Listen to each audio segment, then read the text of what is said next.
I'd like to call the State Board of Education to order.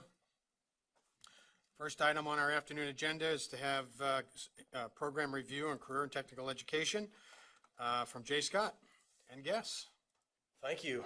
Thank Mr. you. Chairman. Appreciate being here. I just want to let everybody know that this morning on the way to school, I dropped my two boys off at school. We were having a little conversation. I try to get them to talk going to school. And they were asking me about what I was doing today. I said, well, I get to present to the State Board of Education about CTE. That's why I said CTE. And of course, they're both like, Dad, what's CTE? Which, didn't sit well with me. But so I said, well, it's career and technical education. And they said, well, Dad, what's career and technical education? So I was so miffed, I just monologued it. I said CTE allows students of all ages to career explore by providing students with the academic technical skills, knowledge, and training necessary to succeed in future careers. And they just looked at me and they said, really? Good luck with that. So I hope to have a little bit better dialogue with the board today about career and technical education. And then following that, I'll go home and teach them for 3 hours tonight. So they are 12 and 8. I've got a 7th grader and a 3rd grader. Exactly. I see eye to eye with them on everything except for CTE.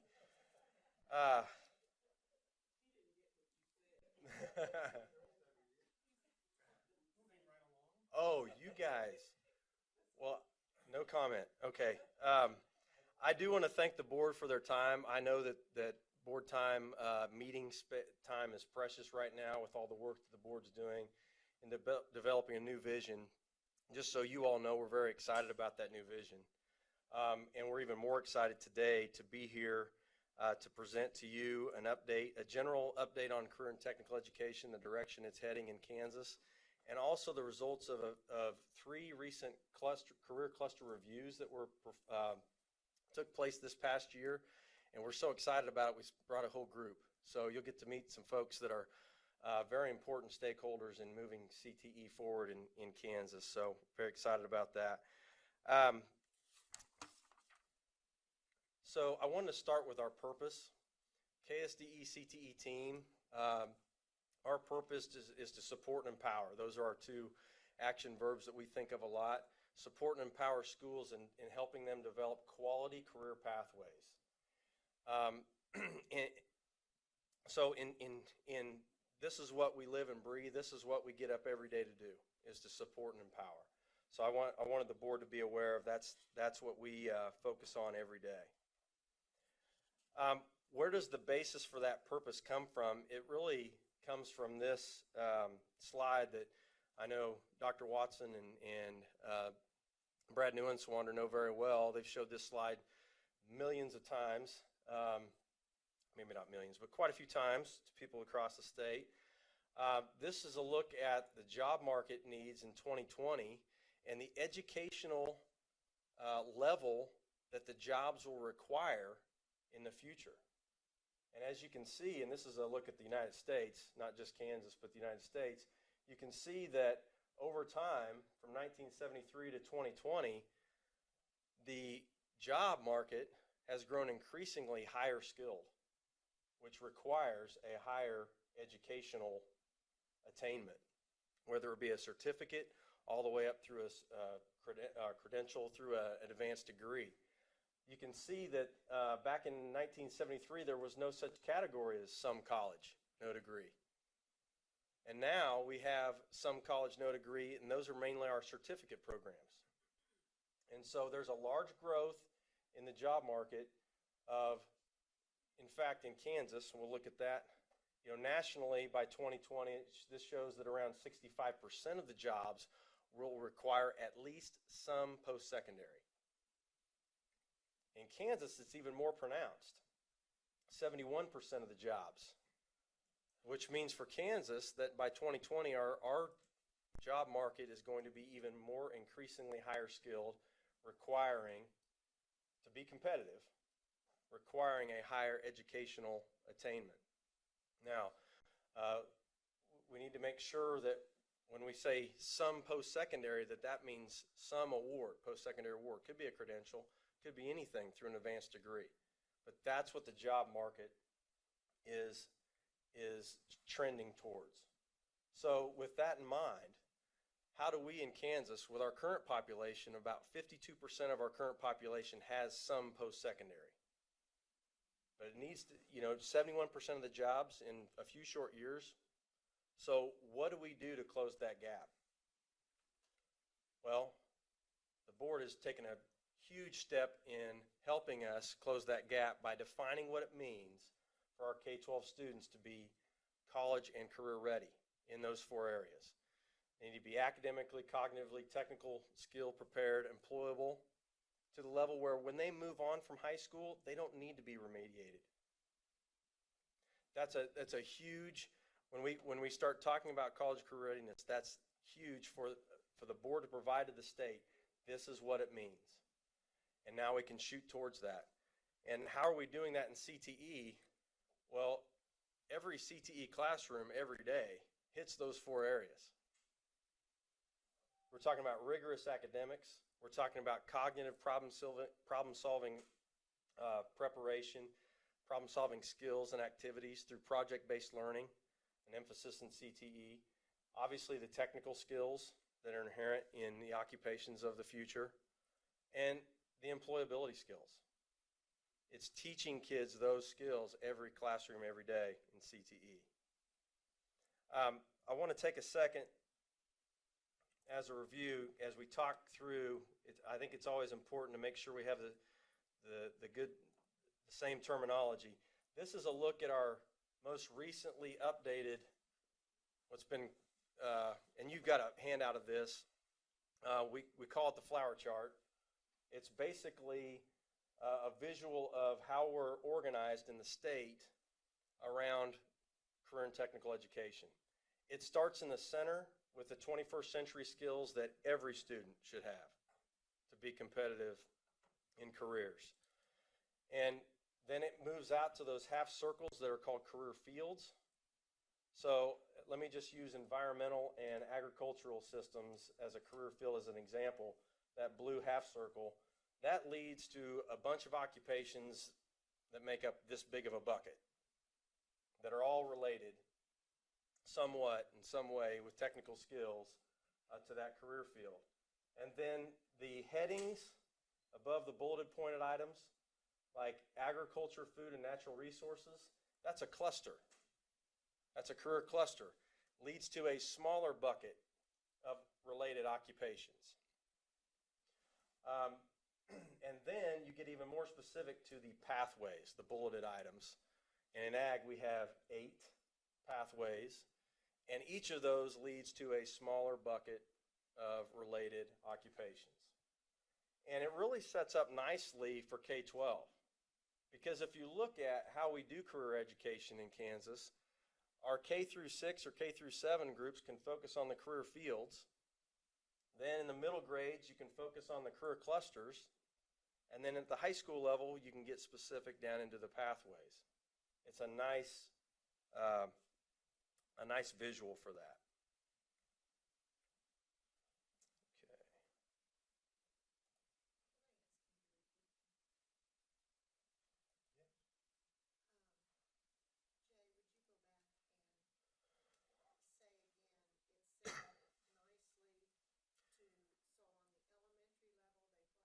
Okay, so now this is just speaking from this visual itself.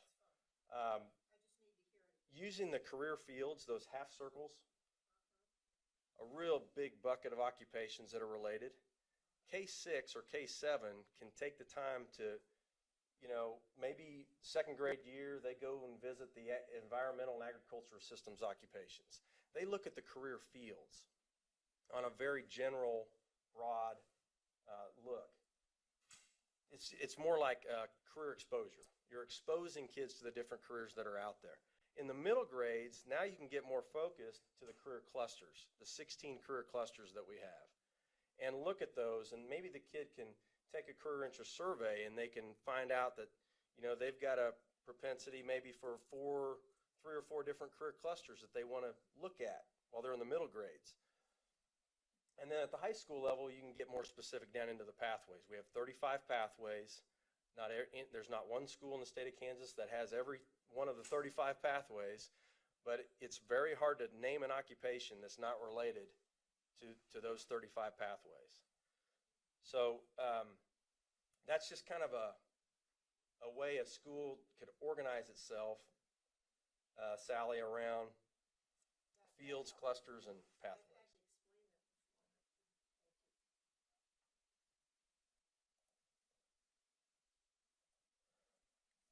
Okay, so after showing you that graphic, I want to show you what our schools think of this, of that visual and career and technical education.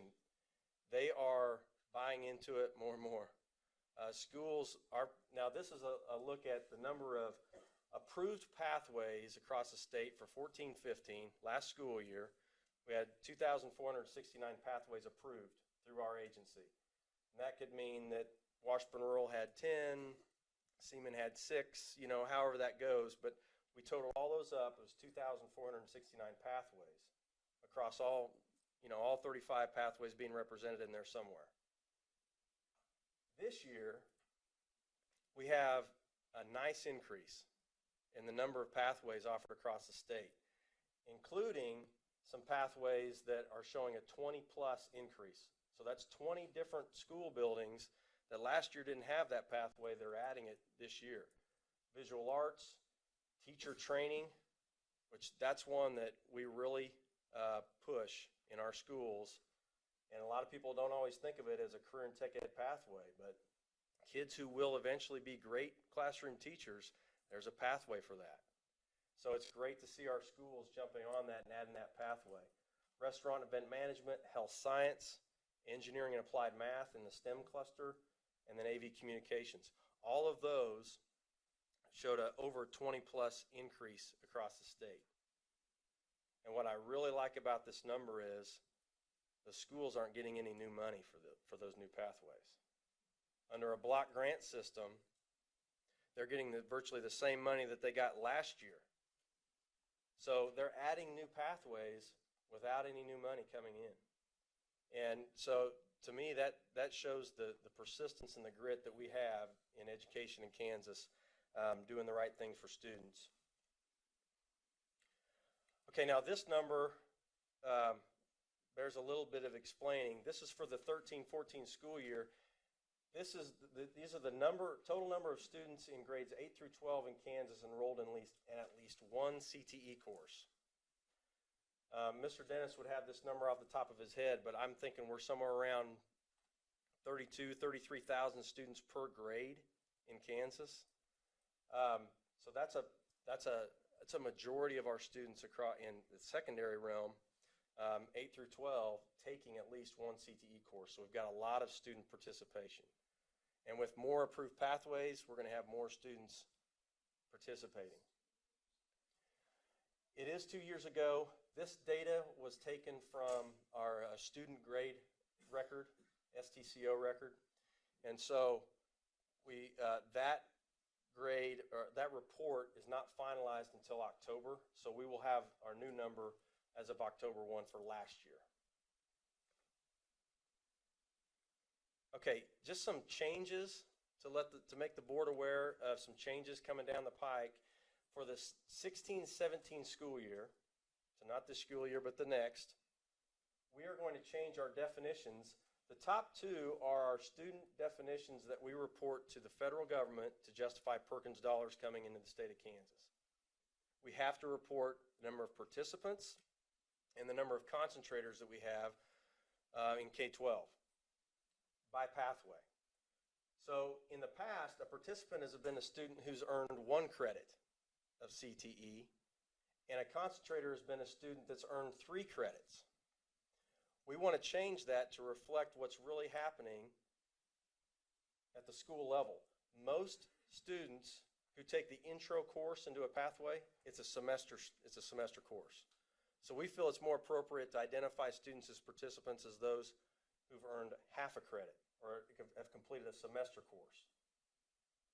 Concentrators again, in the past and for this year, will be students who complete 3 credits in a pathway, but those are students that have completed a pathway. So it's more of a nomenclature thing with this one. A concentrator, we feel, is a student who is majoring or showing a more intense interest than just being a participant in a pathway. They're majoring in it. They've completed 2 credits. Those 2, we're changing those definitions for 16, 17, and those 2 will be the ones that we report to the federal government, starting in 16, 17.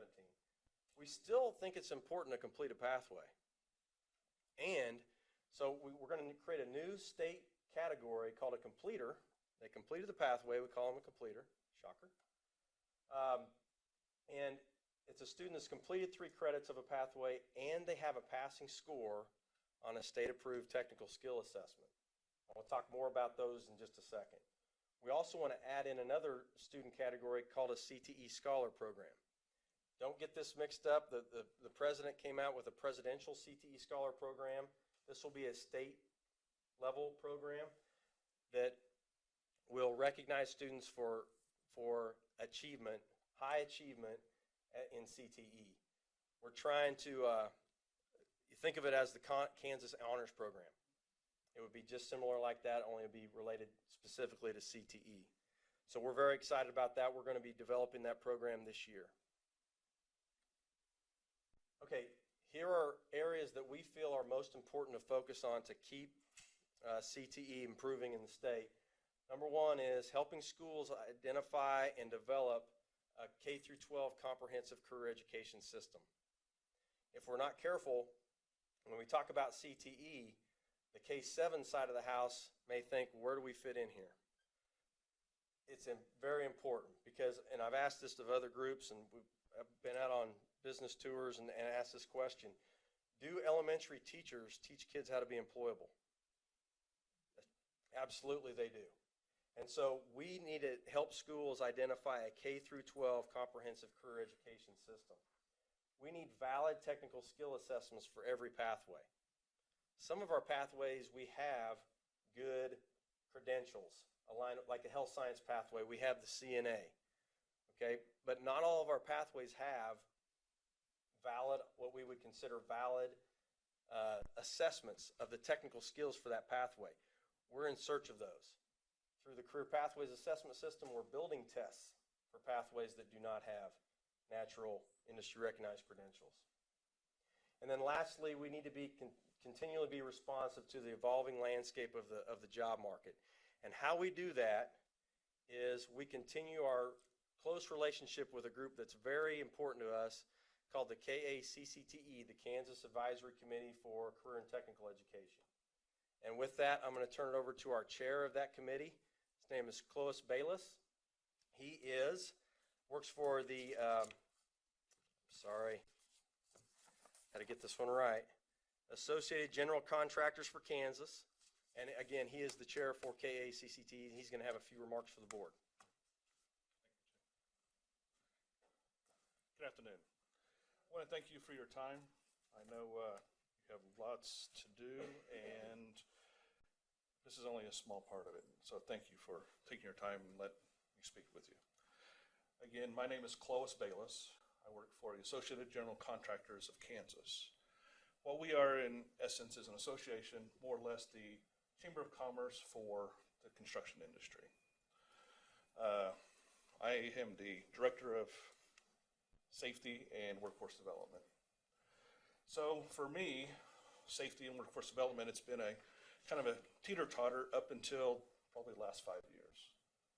That teeter-totter has went down into workforce development, has taken majority of my time. In the construction industry, we have felt that it's very important to be able to get skilled labor. In the past, we were able to hire someone, throw them with someone who's experienced, and then they get the skills on the job training. And I'm sure you've heard from all industries that labor is a short, very high demand. We don't have the luxury of spending time to get them up to speed and skills. We want to be able to hire them with those skills. So we decided to start investing in going to schools, secondary and post-secondary. One of the things that we found was a very large inconsistency in what was being taught. They'd have a woods class, they'd have a project. Some of those skills do translate to job ready, but a lot of them didn't. So we started sponsoring a curriculum called NCCER. This is a nationally recognized construction curriculum. So we started individually working with schools. We can't be everywhere all the time. So we would have a small impact in workforce development. I had looked and researched, and I found out about KSDE, Advisory Committee for CTE. This is a outstanding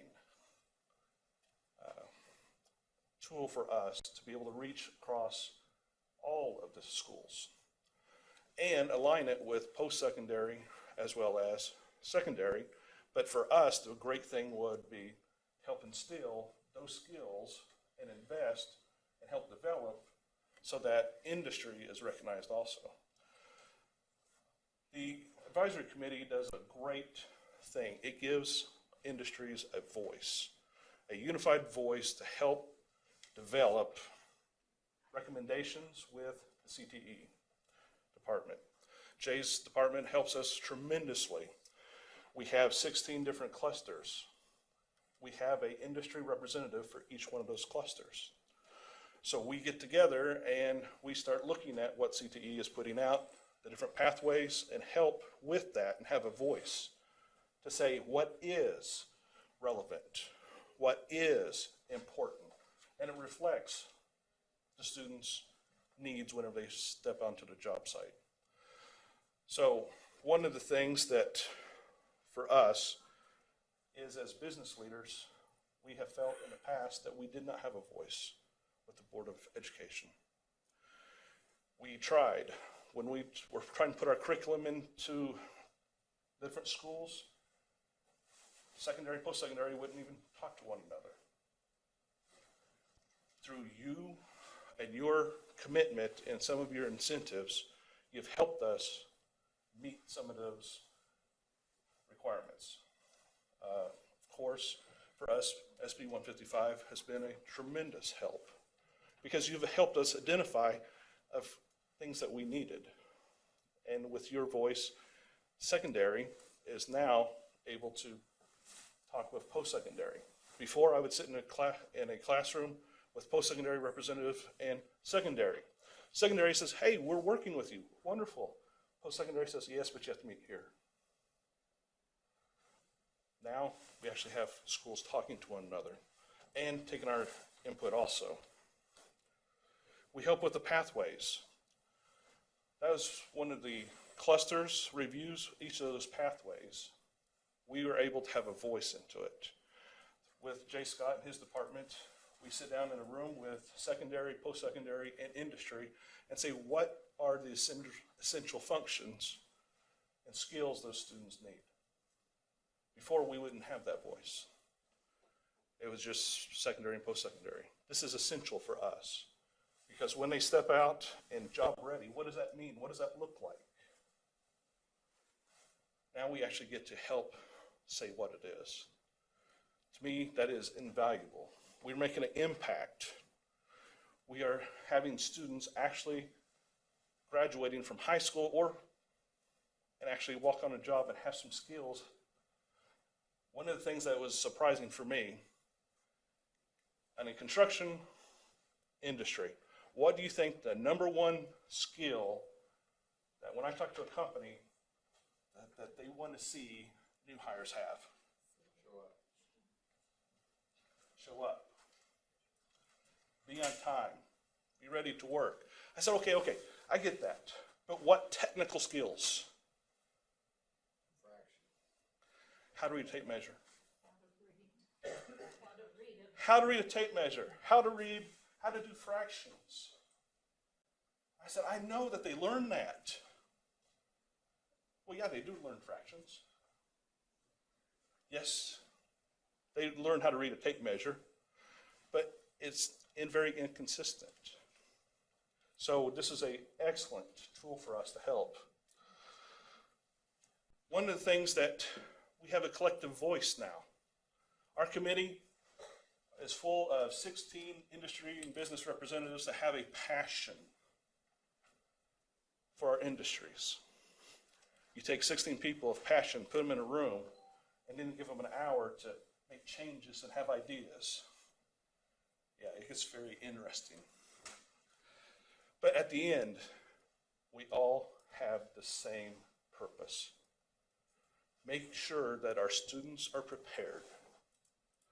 As soon as they walk out of and graduate, they can walk into our industries and say, I'm ready to work. With your assistance, your diligent pursuit of seeing what is college and career ready, and allowing us to have a voice has made a huge impact for us, especially in the challenging times when everybody's trying to get labor. We don't have time to instill those skills once they get hired. So I want to thank you for helping us and helping us advocate and have a voice in what you're trying to decide and do. Thank you for your time. Thank you. And I just, on behalf of KSDE, I want to thank Chloe and all the other KACT members that are here today, and those that serve on the committee, including Member Cobble, and for their leadership. If we didn't have that group, how would we know we're going to hit the mark? So they keep us on point. They keep us, they all never fails. Whenever we're talking about what skills kids need, they come up with ones that maybe we haven't thought of, or maybe we thought wasn't as important as it should be.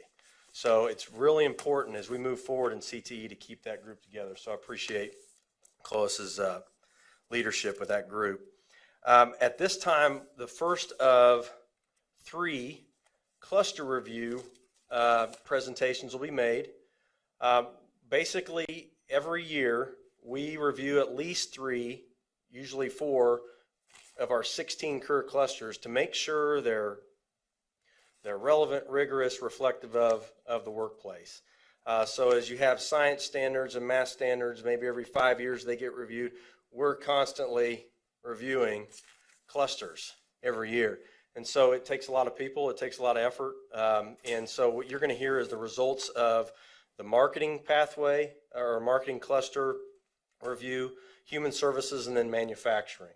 And the first group that's going to help present that will be Ronnie Murphy, who's a KACCTE member. He is the marketing director at Topeka Metro, and Kirk Haskins, KSDE Business Education Consultant. Good afternoon. I'm Kirk Haskins, Business Education Consultant, and Ronnie Murphy is the Director of Marketing for Topeka Metro here. And I just wanted to start off by saying this morning when I was riding secretly in the back of Jay's car coming to work, and I heard that Jay was talking to his children about CTE, speaking to the board, my daughter, who was coming along for the ride too, said, you know, that sounds interesting. That would be a good career for my 12-year-old son, Noah. And I said, well, why is that? Because this weekend he said he was bored all the time. So I'm sure that this is not going to be the case because we have some exciting news here. But you did teach one person one thing, Jay, at least. We have some exciting changes happening in the marketing pathway. Ronnie was instrumental in leading our cause, and so he would be appropriate to start off. Yeah, my name is Ronnie Murphy, Director of Marketing and Communications for Topeka Metro here in Topeka. I had the honor of serving as the chair for our external business and industry committee as we reviewed the marketing cluster.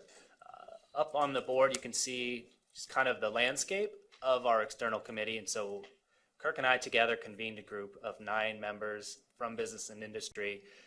We're really proud of this group, really happy with the group. It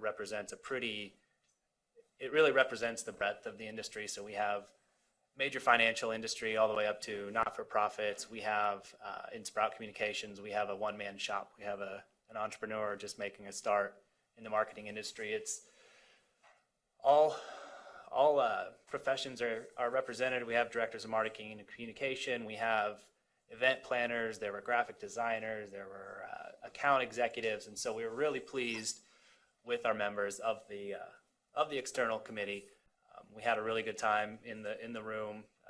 It was not a shy group by any stretch, and so they were more than happy to voice their opinions and kind of give their look into the industry and what they felt to be truly important. And so in order to keep them on task and focused with what we needed to do in reviewing the marketing cluster, we really set forth with two major goals. We wanted to come out with the marketing cluster, we wanted it to have a credential that we could align with, so that when we had completers in the marketing cluster, they had something tangible that they could end with. And so throughout the process, we identified MBA research as our curriculum and our end assessment for the marketing cluster.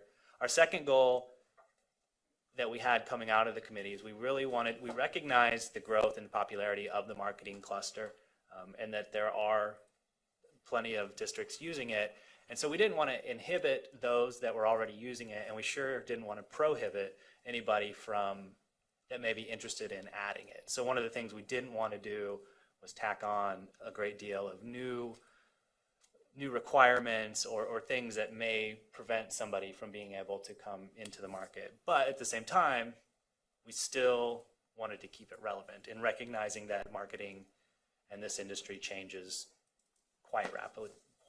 Communication, the way we talk, the way we deliver a message is constantly changing. So we want to make sure that we're relevant, and we want to make sure that those students are getting the correct information. And so this group met 3 times. We had one face-to-face meeting, and then we met twice via phone conference. We put together what we felt would be the appropriate pathway, and then we sent it out to the field to let the educators take a look at it. We sent out a survey asking them their opinion.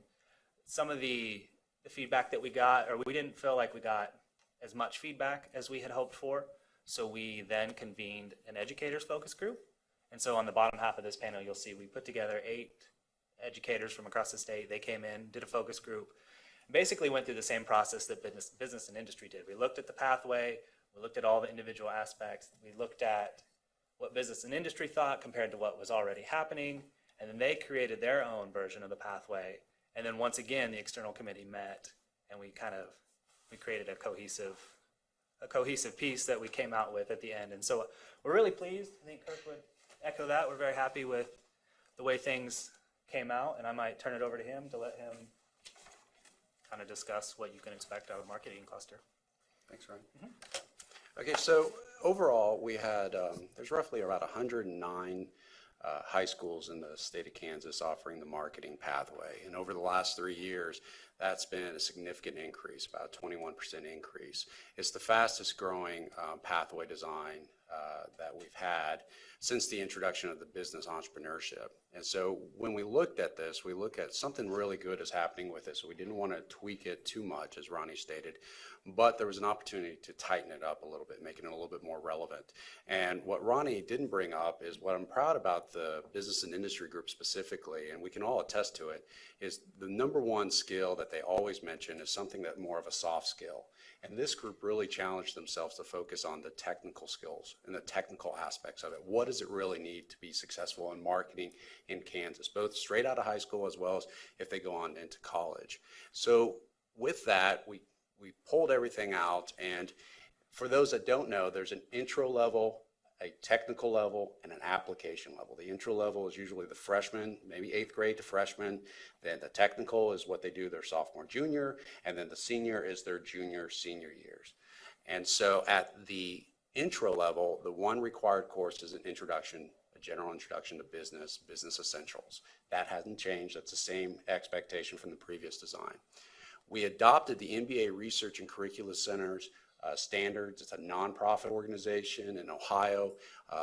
The state of Kansas has had a membership with their consortium for over 25 years, and they offer discount services to teachers who have state memberships, and this is aligned with the assessment. So we adopted the principles of marketing as a 1-credit course.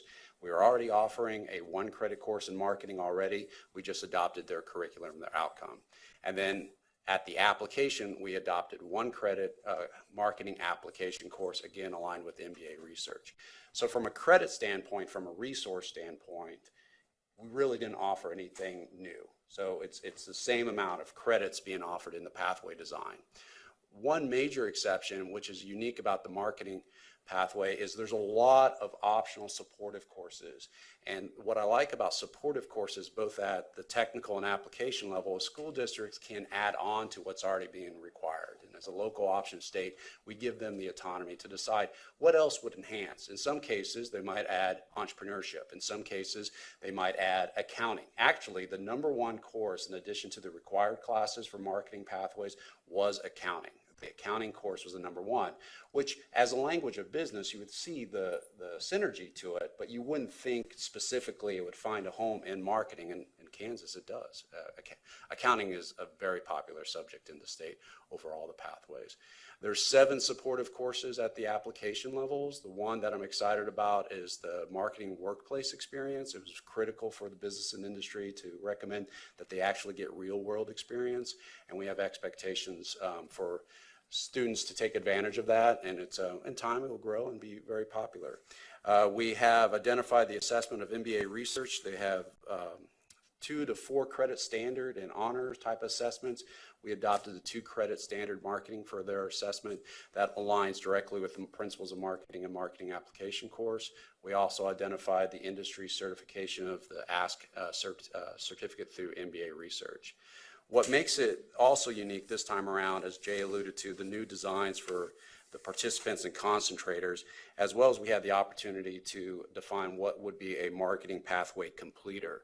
And what we haven't mentioned is there was a lot of discussion on the role of business communications and what the students should have within the pathway. We ended up moving that to a supportive but strongly recommended course. But to be a completer, a marketing completer, the students have to identify and present in a persuasive professional manner some sort of presentation. They have to do that, and they could do that in a variety of ways. One, they could embed it within a course. They can do the market workplace experience. They could participate in the career tech student organization, but they have to demonstrate professional speaking. And I'm excited about that because that's an additional assessment that I think will have benefits, and everybody was in support of that from business and industry as a whole. Overall, that's our update as far as our marketing pathway. Are there any questions that you might have of us at this time? Steve Roberts. Thank you, Mr. Chairman. Excuse me. The measurement of their performance, is that ASK criteria? Is that the ASK criteria? No, that's a really good question. The ASK industry certification is the industry certification that students could earn that would be aligned to a marketing career. The assessment, which would be measuring their skills learned, would be that 2-credit standard marketing program assessment. So you have your assessment, and then you have the certification. The ASK certification is very rigorous. The state of Kentucky adopted that as their end of program assessment, and knowing that certification and also talking to the president of MBA research, that it does not get passed by every student. So we wanted to make sure that we're actually setting our students up to be successful, so we adopted just their program of study assessment to measure knowledge gain, but then also encourage them to pursue that industry recognized credential of the ASK. Thank you very much. All right. Well done. And next, we'll hear about the Human Services Career Cluster, and here to do that will be Eleanor Hensley, member of KACCTE. She's the coordinator of Early Childhood and Human Services at Highland Community College, and with her will be Gayla Randall, Fax Education Consultant. Thank you. What we did with Human Services, we basically took the existing pathways and then we garnered input from 29 business and agency reviewers, 30 post-secondary, secondary, and middle-level educators representing all of those career fields. In all honesty, that was the complexity, and that is identifying every career that goes under the Human Services. And you can see it encompasses I say it's womb to tomb, okay? It's everything about taking care of people. Because of the complexity and uniqueness of all of those jobs and our career cluster, it's really difficult to teach people to take care of other people. We really had to approach our alignment differently. And so it's slightly different from other career cluster alignments. Because of this and our high demand, the human services adds to the Kansas economy. It's a vital industry. It's an engine for economic health and development, and it also provides multiple entry levels into the profession with opportunities for salary growth that has wages that meet or exceed the high wage parameters. The human services industry is an industry with multiple benefits that ripples through the economy. One of the factors that we had to consider was the economic impact of the human services. For example, in the wonderful state of Kansas, early childhood, we serve more than 100,000 children, which assists more than 67,000 parents. Those parents earn almost $1.98 billion a year, and it generates gross receipts of more than $500 million per year, just as an example of the industry. So if you invest in the human services, you're going to see significant returns now and in the future.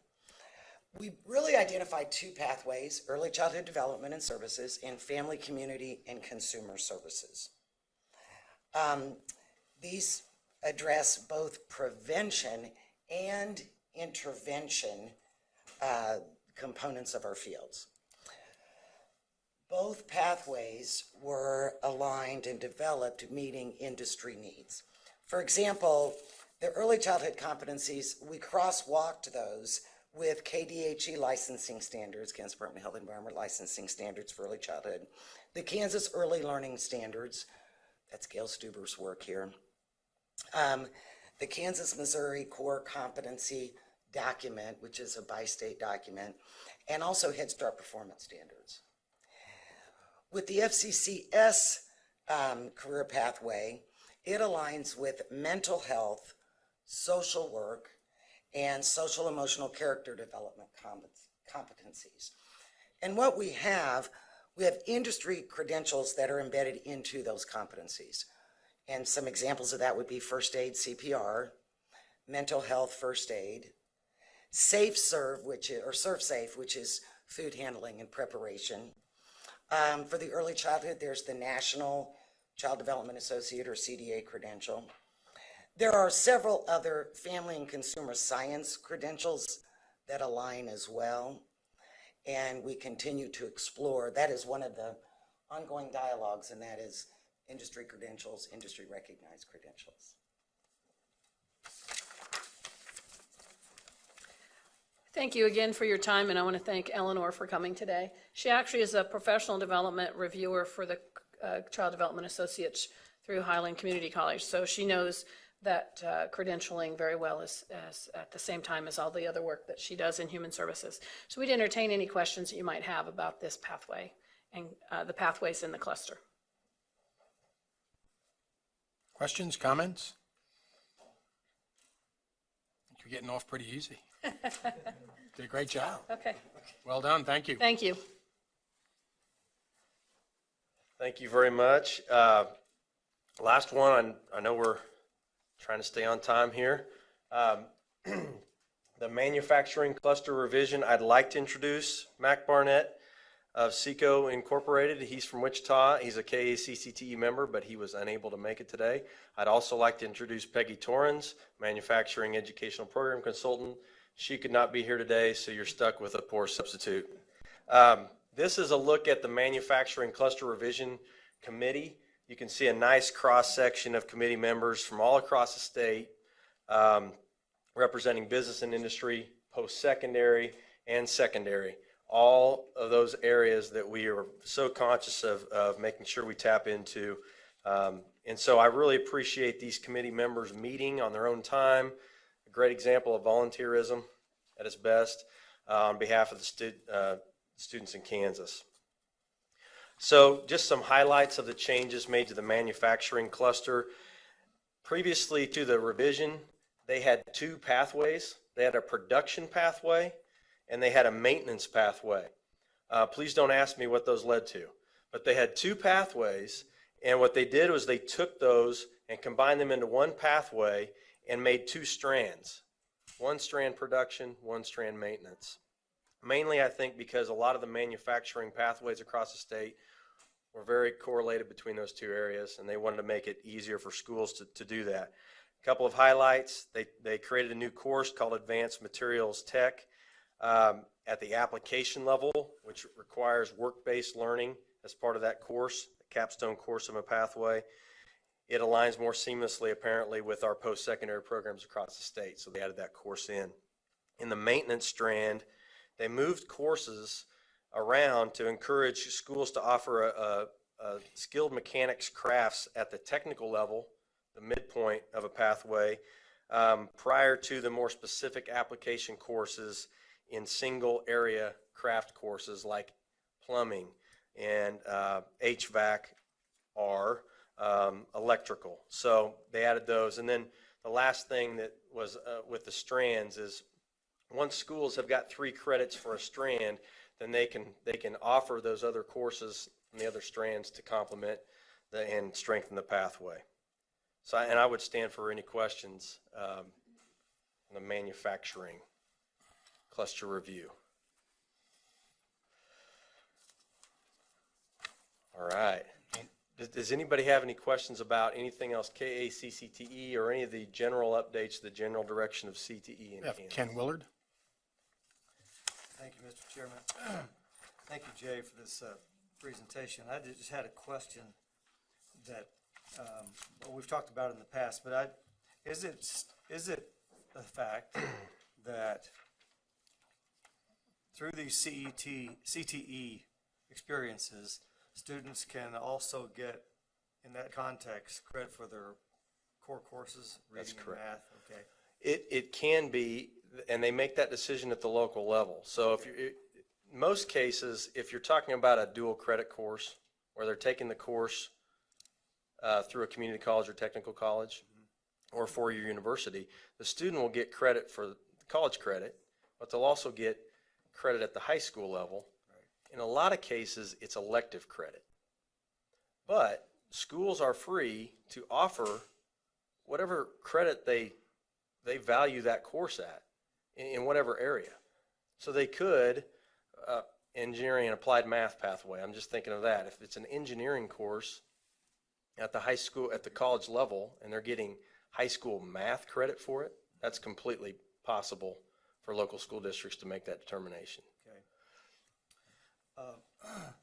Kind of in connection with that, it may not seem like it, but in the arts cluster, I don't see anything there for music.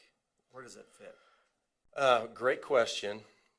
Now, our model is based off the national model. All right. The national model has 16 career clusters, just like we do, but it also lists 81 pathways. And those pathways are everything from performing arts to marine biology. I mean, it's all kinds of different pathways out there. In Kansas, when our model was set up, the reason it's at 35 pathways is because those pathways lead to occupations that are high demand, high wage, and high skill in Kansas. Okay. Now, that doesn't keep schools from setting up pathways that lead to different occupations that may not be recognized as state-approved pathways. In fact, I love telling this story. If you go to Central Heights High School, south of Ottawa, you know, we'll be talking and they'll say, we've got 25 pathways for our students, and they do, 21 of which are state-approved. They've set up, using our model of pathways, pathways for students in the performing arts because they've got kids who are interested in that. No, they're not recognized at the state level yet, but, you know, I go back to the energy pathway. What constituted the beginning of us working on and developing a new energy pathway? Energy business came to us and said, we need this pathway in Kansas. We've got these needs in the future. If If if a school had a student who was maybe one student who was really interested in following a performing arts, let's say, is it possible for that school or how difficult is it for that school to develop a pathway for that student? Now, I have an example that I can share with you, and I'll do it privately rather than in this meeting. But a student who was doing remarkable things, but actually her high school experience and the requirements of her school actually impeded her growth because she was having to mark off check. Right. So I'm just wondering what needs to happen in a case like that to accommodate that student. It may be a once in a career Right. situation, but Which is difficult, right? I understand. To add that in and change the schedule around and add in new courses. But if you look at most of the schools that offer pathways now in Kansas, they're using the courses they've always offered Right. and fitting them into a pathway. So I would say if I was at a school that was, and I agree that every student deserves a pathway unique to their career interests. And so one of the things I like to see schools do is they use the format of the pathway and take the courses that already exist, put them into a sequence of courses, intro, technical, and application, and then make sure the other parts of a pathway that are important for students are part of it. Make sure you have business and industry and an advisory committee of people who work in the performing arts coming in and advising you on these are the things that these students need. And then also, what about an articulated agreement? Make sure that student has somewhere, once they complete a pathway at your level, that they have somewhere they can go to post-secondary to further their studies in that pathway. So just by using the model, even though they wouldn't apply for a state-approved pathway in that, they can still use the components of a quality pathway to set up that for students. all right, thank you. Dina Horst? Thank you, and by the way, you can take the other one off. Okay. It somehow doubled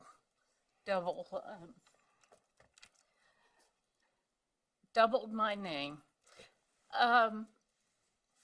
I also had some of the same concerns that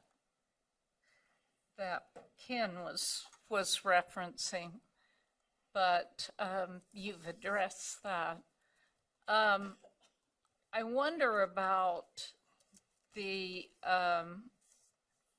how easy it is for a student who has been in one of these pathways to move from one thing to another. For example, even manufacturing, maybe they decide they'd also like to be an architect.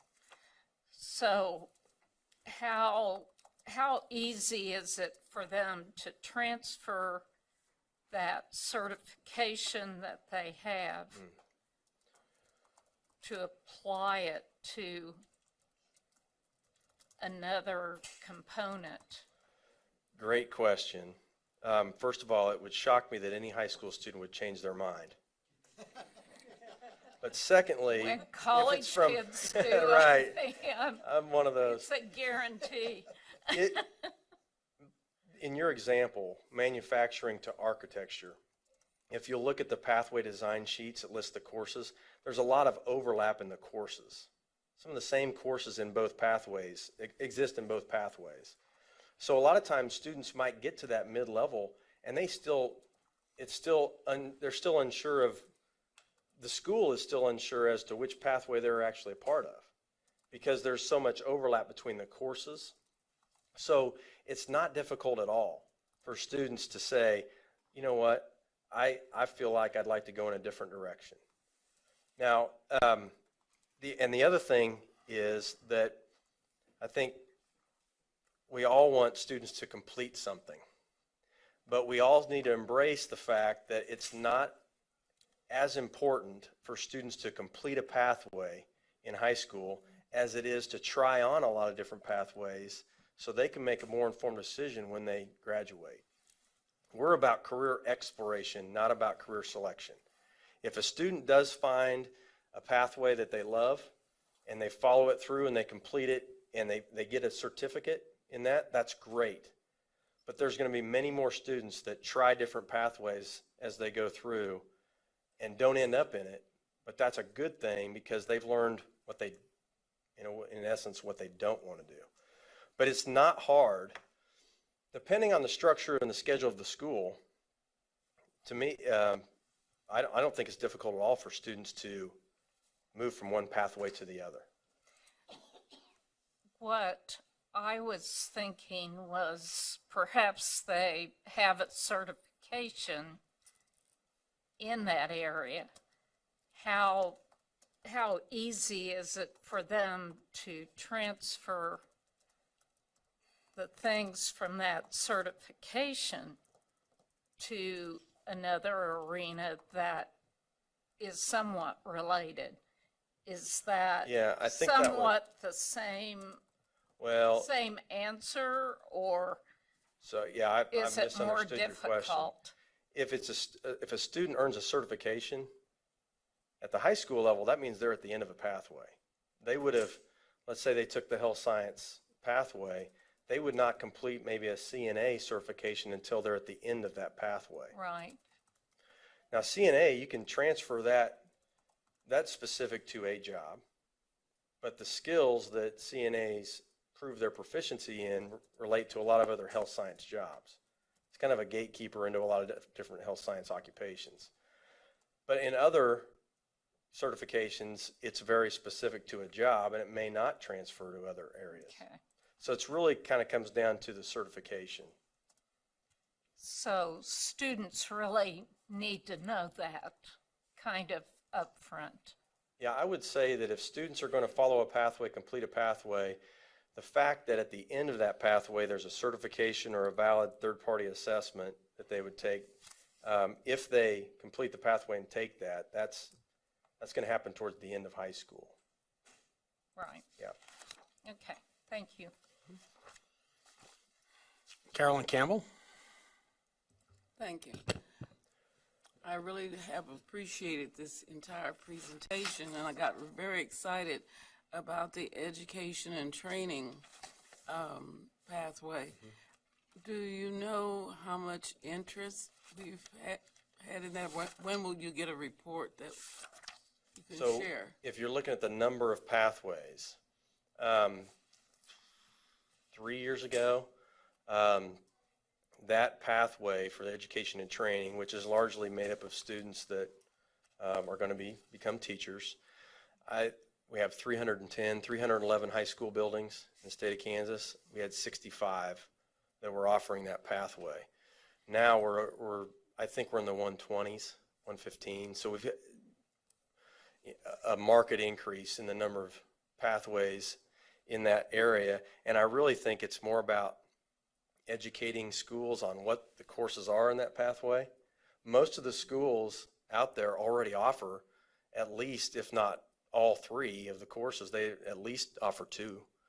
And all they would need to add is the teaching internship capstone course, where the students are out doing the real fun stuff. They're in the elementary school, the middle school, and God bless those ones that actually student teach in their own high school. So that's not a difficult pathway to set up. So is this something that you stress when you at our conferences and about the teaching and training? Certainly do. Okay. The other thing is, I was interested in the membership of the advisory committee. I didn't see At that. the local level No, here. for KACCTE. Yes. So we have one industry rep from each 16 career clusters. If you need to see where they work and all those, I can send that all to you. That's what I was interested in, the names Sure. and where they work. Sure. Thank you. You bet. Jim Porter?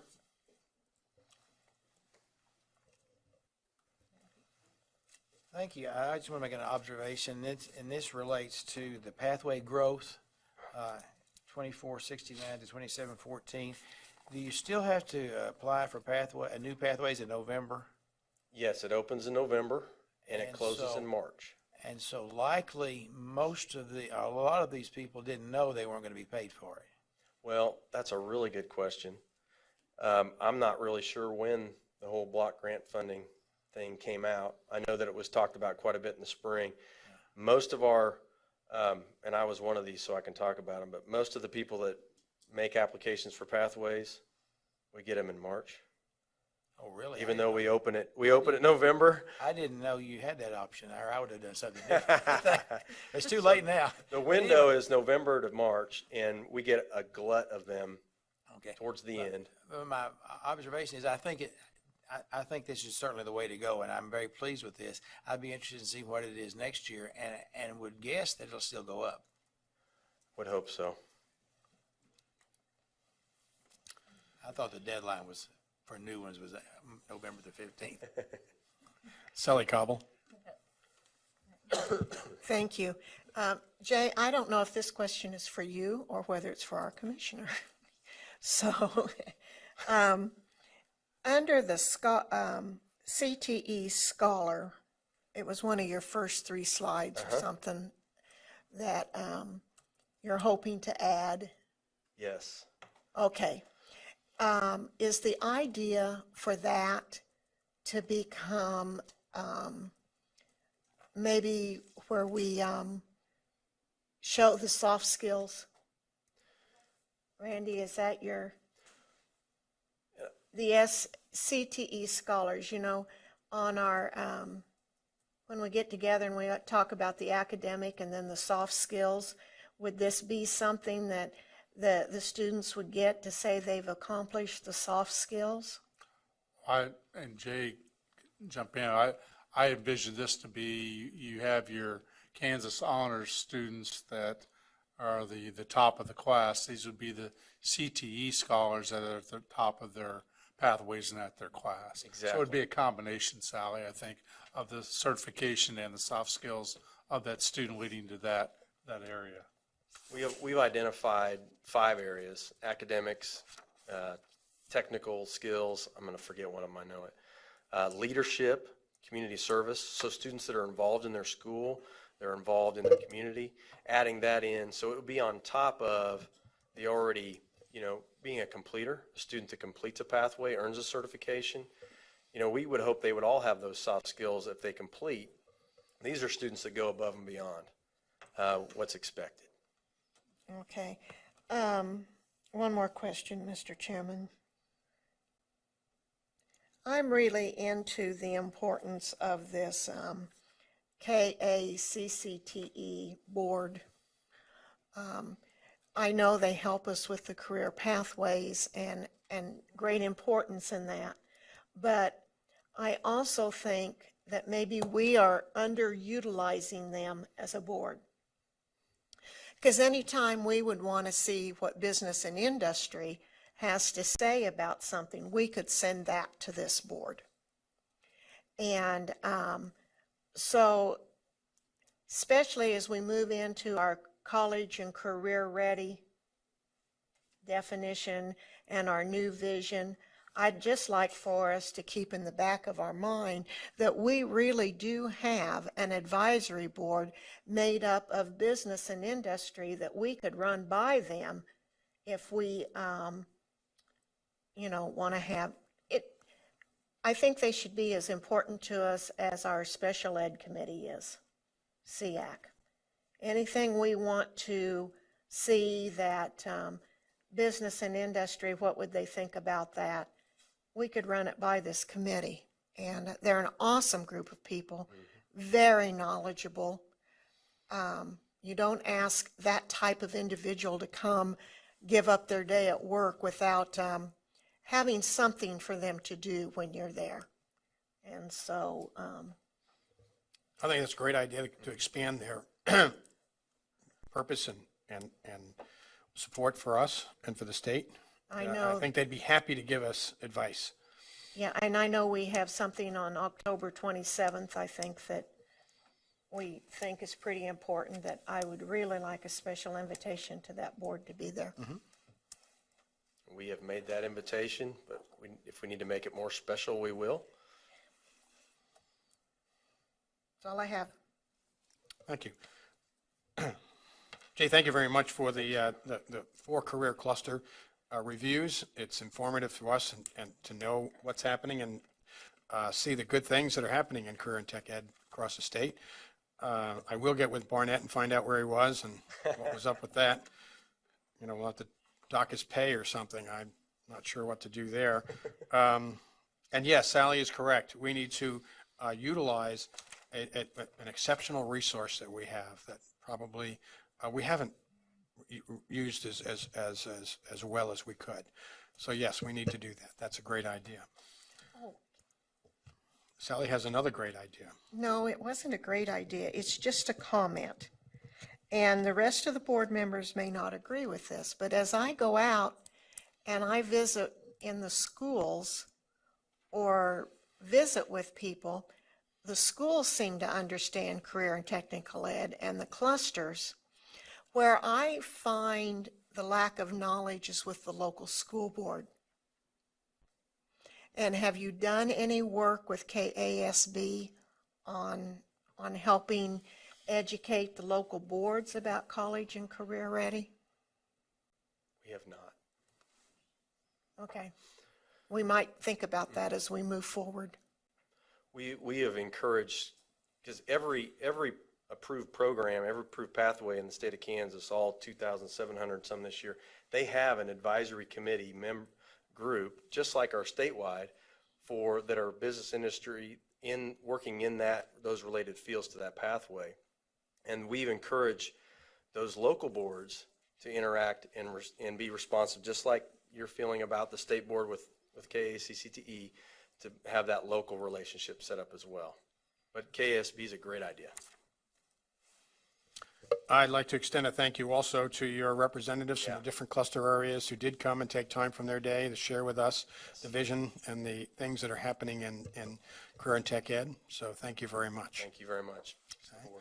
The next item on our agenda is to deal with an item that we received information on at the last meeting, to act on program standards for mathematics 5 through 8, mathematics 6 through 12, and library media specialist pre-K 12. With us here is Scott Myers to lead us in any discussion as well as present any new information. Otherwise, this is an action item. I'll be looking for a motion to approve those new standards, program standards. Any words of wisdom? Not particularly. I do have the two. Any questions on the part of board members? If not, then I'd entertain a motion to accept them. Kathy Bush, seconded by Dina Horst.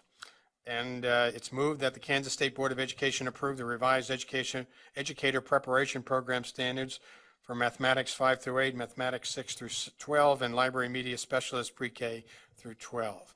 All those in favor, please signify by raising your right hand. Those opposed, same sign. Are you opposed, Sally? Okay, okay. We have 8 in favor, and Steve Roberts abstaining. Scott, you got out of that pretty good. Why don't we go ahead and take a break at this moment for about 10 minutes?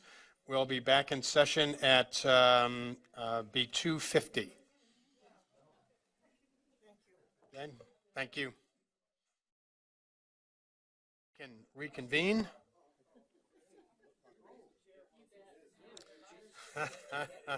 We'd like to get out of here before dark. Yes, sir.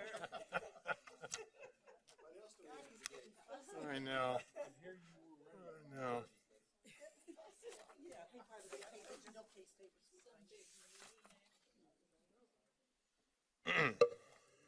The next item on our agenda is to deal with the Visiting International Teachers Program. Phyllis Farrer.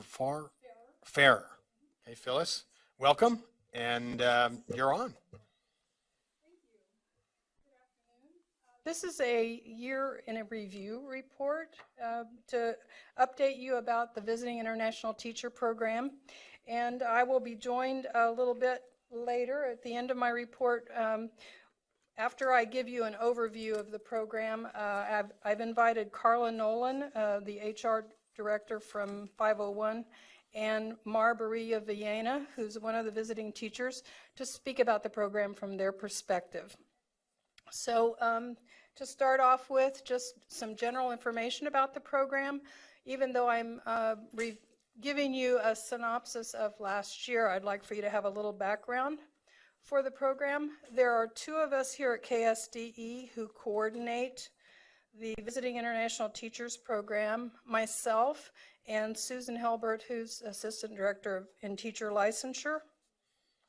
And there are actually, by nature of the fact that Kansas Department of Education sponsors their visas, we have to have two people coordinating in order to have the appropriate responsible officers to sign into the Homeland Security system in which the visas are sponsored.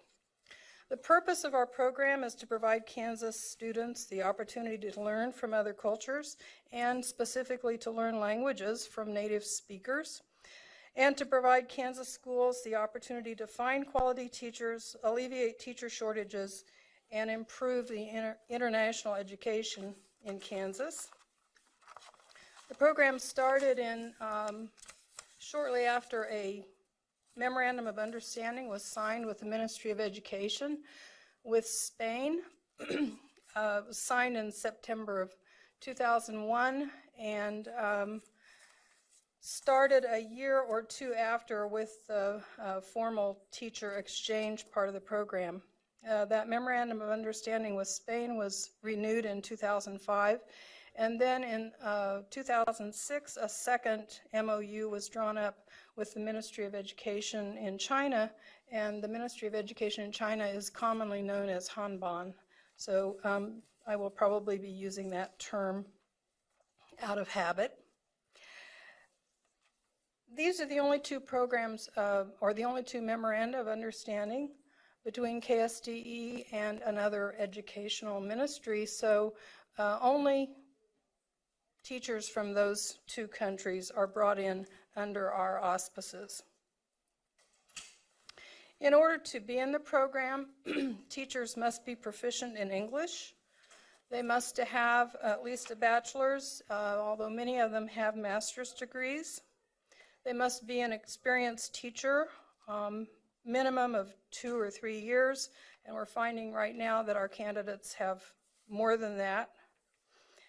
Their transcripts must be evaluated to meet Kansas requirements in the subjects that they teach. And we've had teachers of math, science, not just Spanish and Chinese. They also are given because they meet the credentials for our state's teaching subjects, they are given a 1-year exchange visitor license that can be renewed up 2 more times. So they can be here on a Kansas license for a total of 3 years. And those who want to stay beyond that then have to go through all the regular credentialing processes, testing, and so on. They also have to qualify for a J1 visa, which is also a limit of 3 years. The program depends on 2 advisors. Our advisor from Spain for the last 5 years actually has been Dr. Clara Gomez Jimeno, and this year was her 5th and final year, and we will be getting a new advisor coming in within the next week or 2. The advisor for China, we have a little bit different relationship with the Hanban exchange. The advisor from China is Sherry Willis. She's the director of the KU Confucius Institute. And our agreement with Hanban came to be very much as a result of a special relationship that the University of Kansas has with Huazhong University, which is a normal university or a teacher training college in Wuhan in Hubei province in China. The close relationship between the two universities gives us a unique opportunity compared to other states that have Hanban agreements, and that is that the teachers are very specifically chosen and trained to teach English or teach Chinese as a foreign language, for example, and we really benefit from that. The majority of the Chinese teachers are not full participants in our program in the way that the teachers from Spain are. We have a number of them who are actually working out of the Confucius Institute and are simultaneously students at the University of Kansas working on completing their master's programs. So on this chart you can see the number of those participants that are placed at the Confucius Institute. And the information that I'm going to provide next really is 100% true of the full participants that are in that middle column, and then I have to amend it for some of the participants that are in the column to the right. And here on this slide you see an overview of the number of participants we've had since initiation in 2001-2002. Over 100 participants who have been placed in more than 22, 23 districts. And there's kind of an ebb and flow to the numbers, as you can see. Kansas Department of Education's responsibility in this program are that we screen, pre-screen, interview, and recommend candidates. The advisors turn over a list of names to me, and then I have the opportunity to interview by Skype, and then make recommendations from the candidates that I get to interview. As I said before, Kansas Department of Education is the official sponsor of the J-1 visa. We facilitate the licensure of these teachers, and they can be renewed twice, as I said. We provide a week-long orientation at the beginning of the year, right as the teachers arrive, try to prepare them for their year in a new country and a new school. About 6 weeks after they've been on the job, we have a fall retreat for all the participants, new and returning, and then other professional development opportunities throughout the year. It's our responsibility also to support the teachers in the classroom and the school administrators if any problems arise, that we can problem solve together. During this past year, we had requests from basically from 3 schools or 3 employers. We had a request from the A+ Network, which is a group of 8 districts that do distance learning in south central, southwestern part of the state. The teacher placement was at, would be for Greensburg High School, and the teacher would live in Greensburg and work for Kiowa County High School, but also teach in cooperation with the other distance learning teachers in that network, teach Spanish 1 and 2, I believe in a total of 8 districts. Then Seaman High School, a request for a Chinese teacher. And then in Topeka USD 501, as they expand and build their dual language elementary school programs, the shortage of teachers that are trained to teach elementary school in both English and Spanish We are short in Kansas. We don't have teachers who have the ability to do that. So the request came from Carla Nolan's office saying, we need your help. And everything from 2 preschool teachers, kindergarten teacher, 3rd grade, and then at Whitson Elementary, teachers that could teach 2nd grade, 4th grade, and 5th grade, half of the day in Spanish and half in English. With that many candidates, that means I did a lot of interviewing by Skype. And we had excellent candidates, but I will say that it's a real pleasure with the Topeka School District. The interviews were done. I teamed with the building administrators, and we sat in a room and interviewed the candidates together. And in the case of Seaman District, they already had the name of a Hanbon teacher who had been at their school before. And then for the teacher in Greensburg, I did the interviews, and then I turned the couple of candidates' names over to the director of the network, and she interviewed them and made a selection.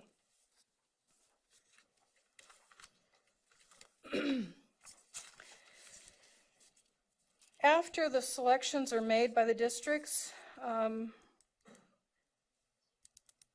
there's a whirlwind of activity that includes the teachers getting their visas applied for, getting their credentials, sending off their credentials for evaluation, which is basically a translation into our system of credits and so on. And it's a huge amount of work that actually goes on behind the scenes, both on their side and our side, applying for getting their application into the 501 school district system and so on. And we just managed to get everyone here by the end of July, which is when we take care of the orientation. A week of orientation includes comparing cultures, comparing school systems, applying for social security numbers, applying for the teacher's license, getting fingerprinted for the teacher's license, touring schools. I'm sure we were discussing here, you see how we're wearing jackets? That's the end of July, and it's a common thing that we all know. Hotels in Kansas are too cold when you sit inside all day. And so one of the adjustments is getting used to air conditioning. School tours, tried to get out to elementary, middle, and high school to give them a sense of our system. Here we were admiring the facilities at Scott Elementary Dual Language Magnet School. And we cram a whole lot into that orientation week, and then come back in about 6 weeks to have a retreat with both the new teachers and any returning teachers, although last year we did not have any returning teachers at our retreat in the fall, except for one who actually has been in Kansas a long time and was a returning. She stayed. After her 3 years up, she stayed. So we invited her back because we didn't have any other returning teachers. We talk about, we have them reflect on their experiences so far, talk over major issues during that retreat, do some problem solving, relax together because they've been working so hard they've all forgotten how to relax. And this particular retreat, we enjoyed an evening on the plaza in Kansas City. Also, part of the KSDE responsibility is for us to make classroom observations, and that's a joy. I love doing this, getting out and seeing each of the teachers in their classroom, seeing the students that they're working with and how excited everybody is to have them there. And of course, if anything's really bothering them, to hear about it and see what we can do to help them solve any uncomfortable problems that have arisen. The district's responsibilities in this program are to request a teacher early enough that we can actually screen them and locate one. So we like to hear from the districts in February or March. And the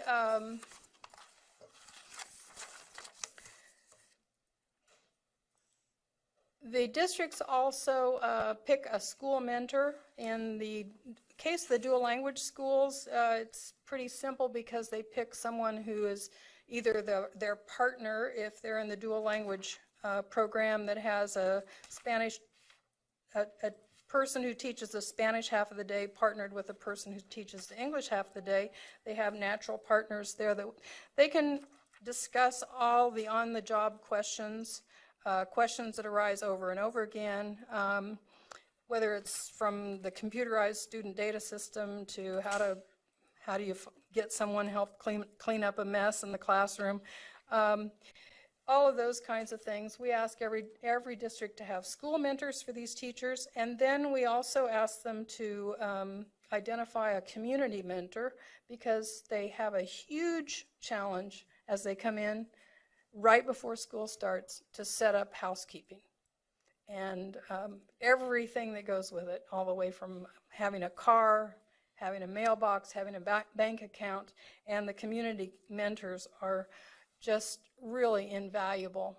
I skipped here a couple of other things about the district responsibilities in addition to the mentors are that they have to employ the teacher on a regular one-year contract on a regular salary scale and cover them with medical insurance.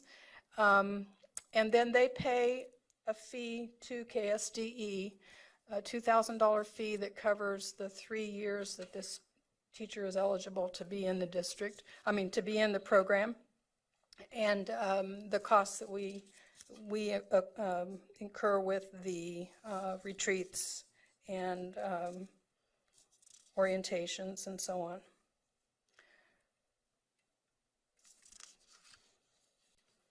So the school mentor is invaluable. Here, that happens to be when the two teachers were introduced, one of the visiting teachers and her school mentor. And then the community mentors. Topeka has been awesome with the number of teachers that we brought in. They have lined up community mentors, and this particular occasion was the end of the first weekend. And we were celebrating the fact that after the first Saturday that everyone had been here, we actually had an apartment lined up and everybody knew what their address was going to be for the year. So that was a huge accomplishment by the community mentors on that particular day. One additional challenge for the district is it's the district's responsibility to create an atmosphere in which all cultures are accepted, respected, and the cultural differences, accents, ways of doing things are part of the school environment. And that is a huge contributor to the success of this program. By February, we begin having conversations with participants, with the districts, building administrators, and the teachers to learn who will be invited to stay and who wants to stay so that we can begin to plan, or schools can begin to plan for the following year. And this year, 4 teachers all the teachers were invited, but 4 teachers made plans to stay. And we're always happy when that happens because the first year is the hardest, and when they've got that out of the way and they come back, then it really strengthens the program. Then in February, March, again, we asked those districts who are interested in a teacher for the coming school year to speak up and to let their wishes be known. And so by April of this year, when the interview cycle started again, I had heard from Cherryvale, for a Spanish teacher at Cherryvale High School. I had heard from Auburn Washburn. They needed a combination French and Spanish teacher. And I heard from 2 districts that share a Spanish teacher between them. And then Topeka contacted us again to bring in the reinforcements, or the 2 preschool teachers who had gone back. So we had requests for 2 preschool, a 3rd grader, a 3rd grade teacher, a 5th grade teacher, and then at Whitson, 2nd grade, 3rd grade. And then because the program is expanding, the dual language program in Topeka is expanding into the middle school, they needed for the first time math teacher who could teach in Spanish at Landon Middle School. So we interviewed with the team from USD 501 and found candidates for them.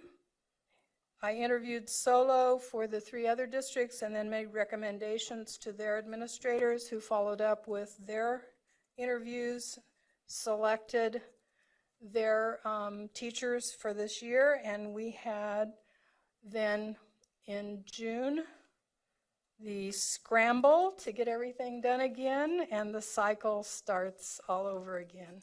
So by the 1st of June, we knew that 10 people would be coming with their families.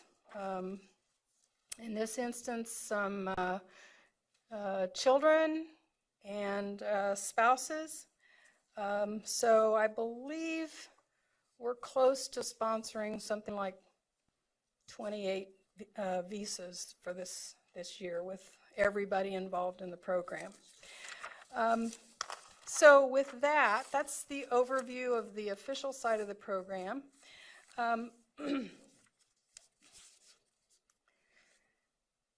I'd like to ask Mar Barrillo Villena to come up to the podium. She's the 4th grade teacher in the dual language program at Whitson Elementary. Mar is from Madrid. And I told you they had to have all the credentials, right? So Mar has a BA and an MA in English Language and Literature, BA in Elementary Education. She's completed the secondary level licensing program. And when she came to us last year, she had 6 years of experience. So now she has 7, right, Mar? Well, actually 9. Okay. It's going to be the 9th one this year. So I'd like for Mar to tell you from her perspective what this program means to a visiting teacher. Okay, well, I teach 4th dual language at Whitson. I'm teaching half of the day in English, half of the day in Spanish. So I teach English, language arts, and math in English, and Spanish language arts, social studies, and science in Spanish. I applied for the Spanish ministry program because I wanted to learn new methodologies here.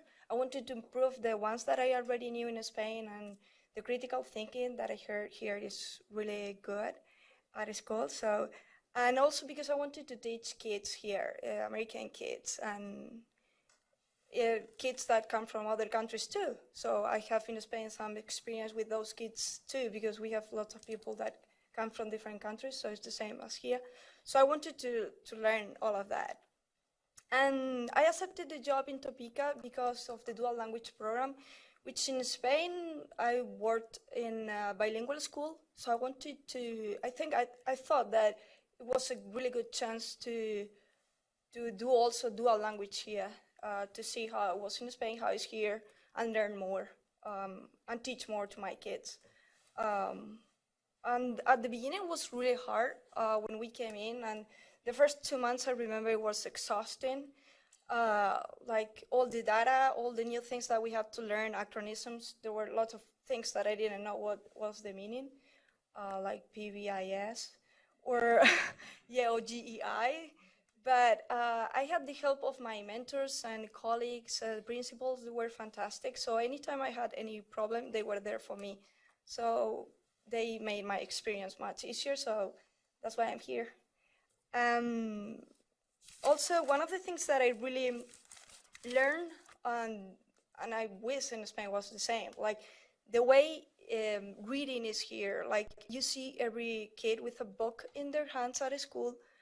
So I was quite surprised because the importance of reading here, how they want the kids to comprehend and to go deeper, like critical thinking and deeper in every book they are reading, not just read a book because it's good. They have to go deeper. So I really like that, and that was really new for me. I didn't see that where I come from. And one of the other things that I think is new for me, the PBIS, the positive behavior reinforcement, which I think is really good for the kids to learn all the respect, being respectful, self-awareness. I think that is really important for kids to know where they are and what they have to be.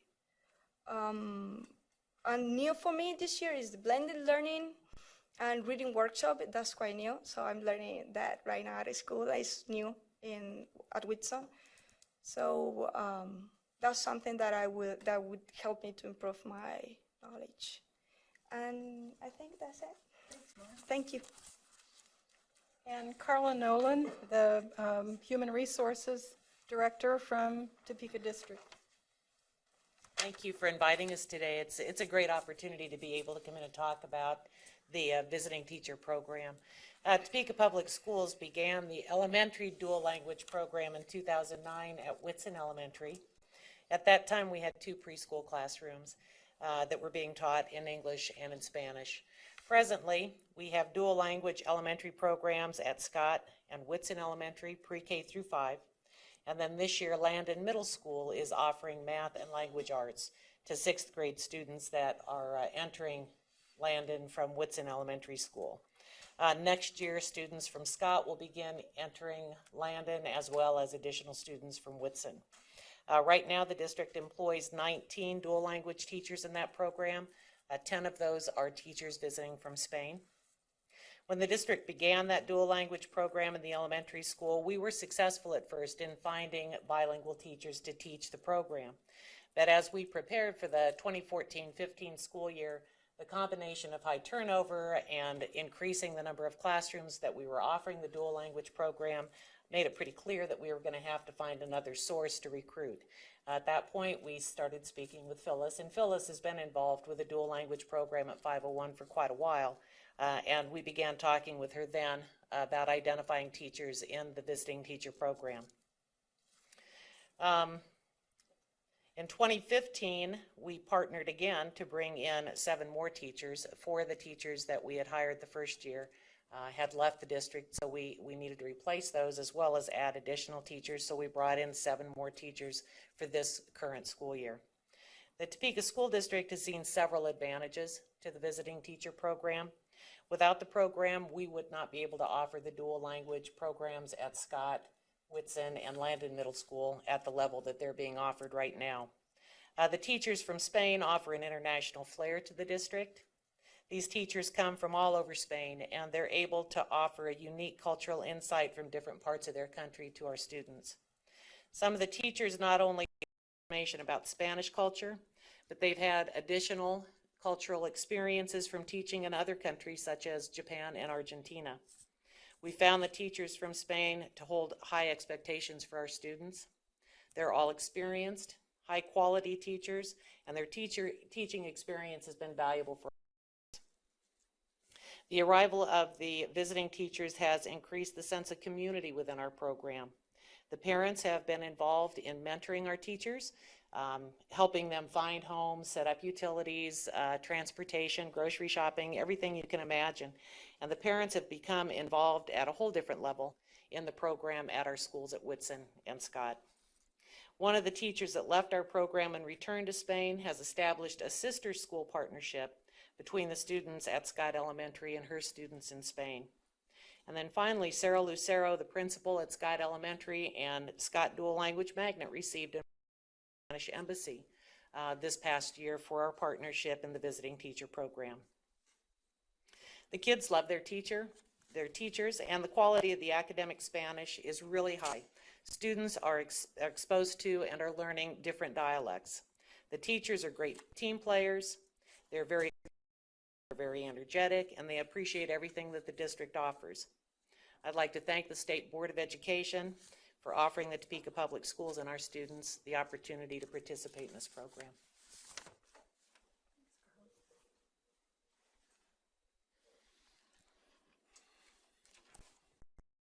So that wraps up our my summary of the program, and of course we have a presence on the KSDE website. If you go to the alphabetized index and find V for visiting teacher, you're sure to find the page. If you have any questions, we'd be happy to answer. Questions from board members? Sally Cobble? Phyllis, with our shortage in the state of Kansas, especially in science, language arts, and math, do you foresee any of the superintendents contacting you for a way of filling these hard-to-fill places? I am not going to predict what the superintendents will do, but I will say that we have had math teachers and science teachers from the program placed in several districts. And you feel like they was as successful as the dual language? Yeah, yeah. Thank you. Carolyn Campbell? Thank you. Thank you. I have, one of my first questions, I think, is since my past life had me at Topeka Public Schools, we had educators from other countries. So my question for us here is the scholar program here only with Spain and China? That's right. Teachers that come from other countries they come through private organizations. There are a number of companies, and actually Carla can probably count how many they work with, but there are a number of companies that bring in from other countries, and they can get a visiting teacher license, but it's, I'm going to say, not necessarily not-for-profit. It's a variety of companies. So the only two that we bring in teachers from are Spain and China. It just happens to be that those are the ministries of education that approached us and wanted to work with us. It's interesting because I know, well, I'm just sort of concerned about other countries, and so they have to go through these private companies then to. Yes, we would only entertain another Ministry of Education approaching us about a formal agreement of some kind. Okay. It was interesting to me, you did solo interviews for quite a few of those districts, so they trust you. They trust me to make the recommendations, narrowing the field down to a couple of candidates. They see the CVs, they see the credentials of the people that I'm screening for them.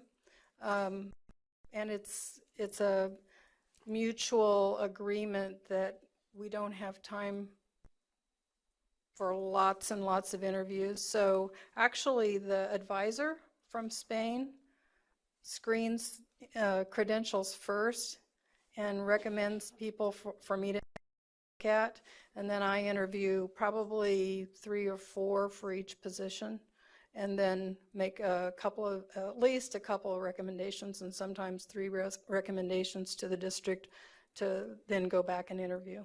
Well, I like the idea that they have, staff, because I'm familiar, one of those schools was I represented, and so I thought it would be good that the family there could sort of weigh in on the with the election.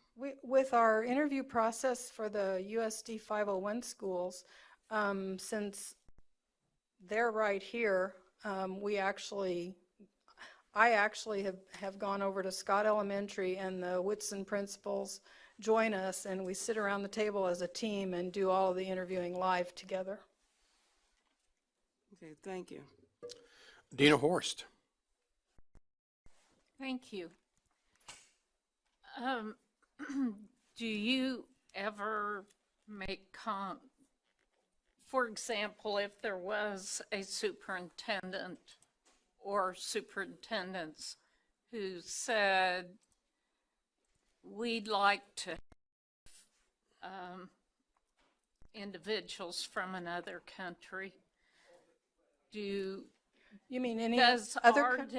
does KSDE ever branch out to ask other countries, or we wait for them to talk to us? Who initiates a memorandum of understanding it's probably mutual, but I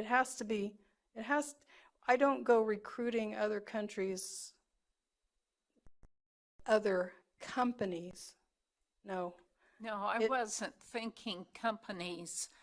I was thinking if there was a group of superintendents who said they wanted their students a specific language, would we ever reach out to that country instead of it being the reverse? We would reach out only to a country that has a Ministry of Education sponsored program for that specific purpose, because it takes a huge amount of support.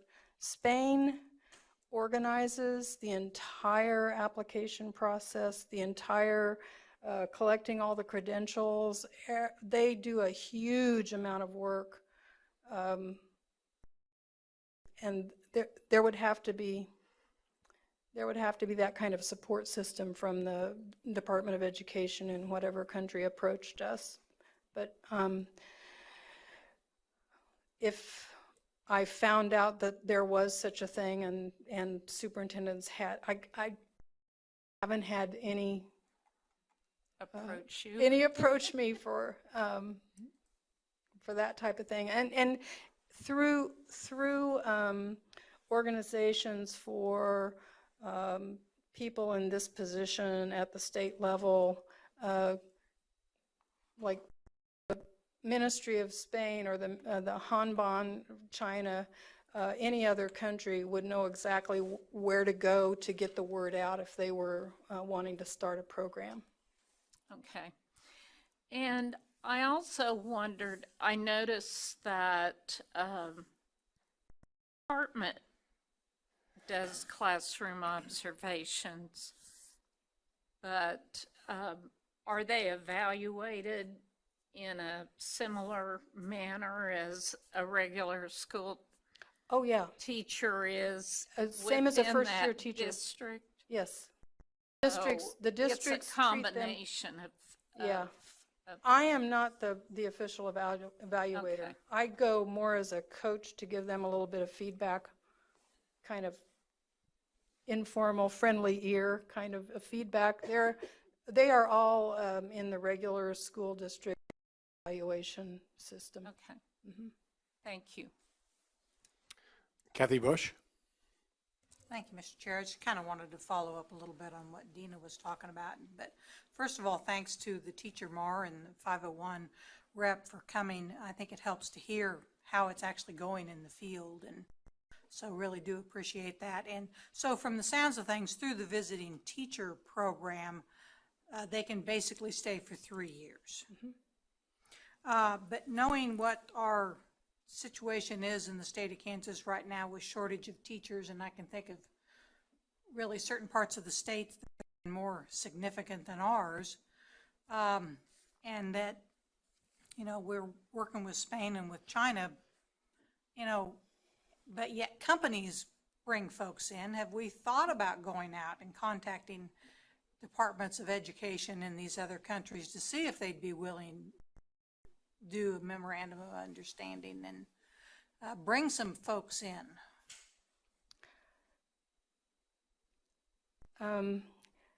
That would take way more time than the 25% of my job that I'm assigned to this program.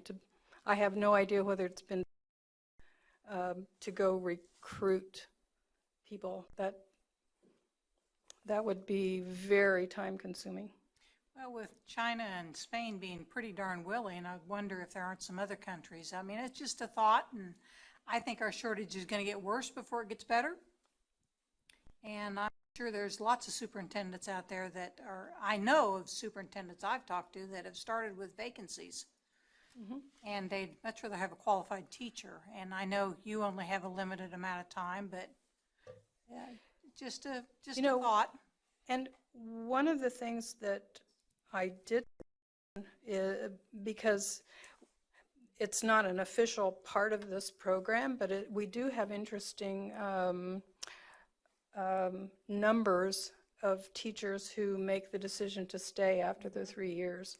And I know of like 10. At least 6 are currently teaching in the state now, maybe 10. And Susan could probably remind me of a few more that have gone through the process of getting full professional licensure and having districts sponsor their visas input. Well, I appreciate the information about the program. It seems like it's been successful, and I certainly would be supportive of any opportunities that we can have to bring more folks in, because it seems like it's certainly working well, particularly in Topeka right now. Oh, the curse of doing things well. Steve Roberts. Thank you, Mr. Chairman. Thank you for your presentation and your work. And if you covered this, I apologize for missing it, but do family members and spouses and dependents apply for J2 visas and come along for the ride? Yes, they automatically get a when the teacher does all the work to get a J1, then the spouses and families automatically are on J2s. Thank you. Well, this is an excellent program, obviously. And how many years have we been doing this? Since 2002. 2002. A good partnership with the schools that you obviously have been working with. It's been a real benefit.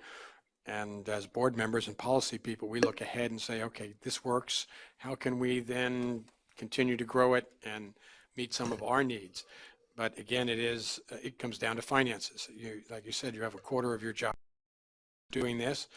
And if we were going to go further, it would mean more resources would have to be applied in that area, both at our level here in the department, as well as in other countries, and as well as in the local school districts. So it's a good program, and I sincerely, when I say, it's the curse of doing something well, and then, well, we can just keep doing it, but there's the resources that must follow as well.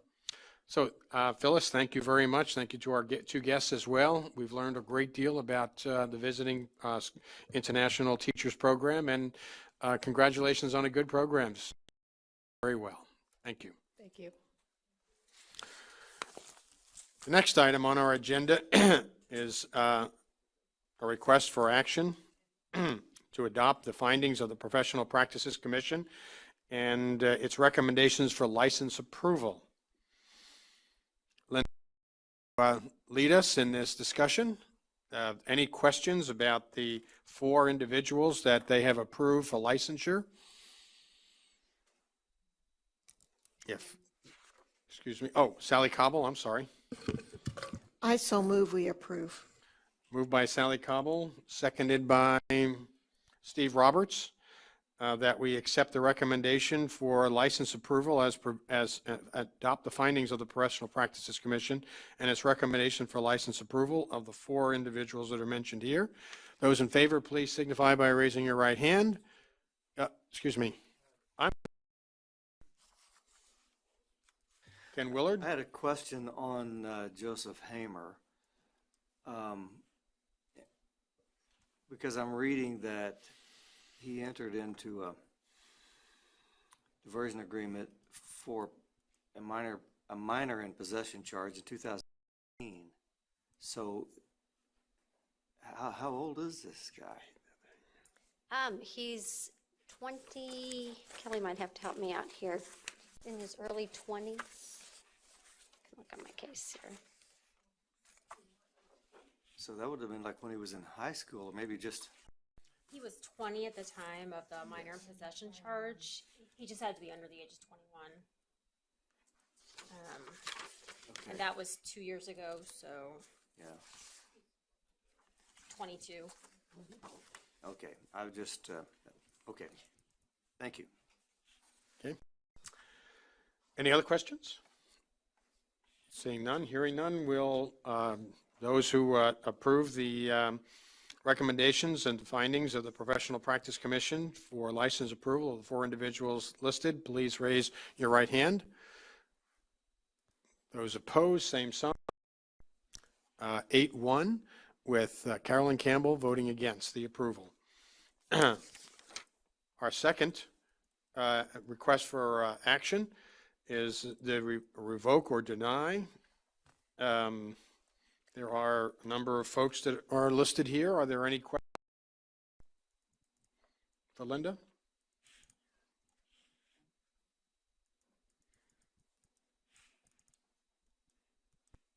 If not, I would entertain a motion for approval of the revoke and deny recommendations of the Professional Practice Commission.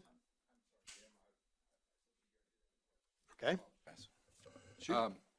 There was talk about a voluntary board. Yes.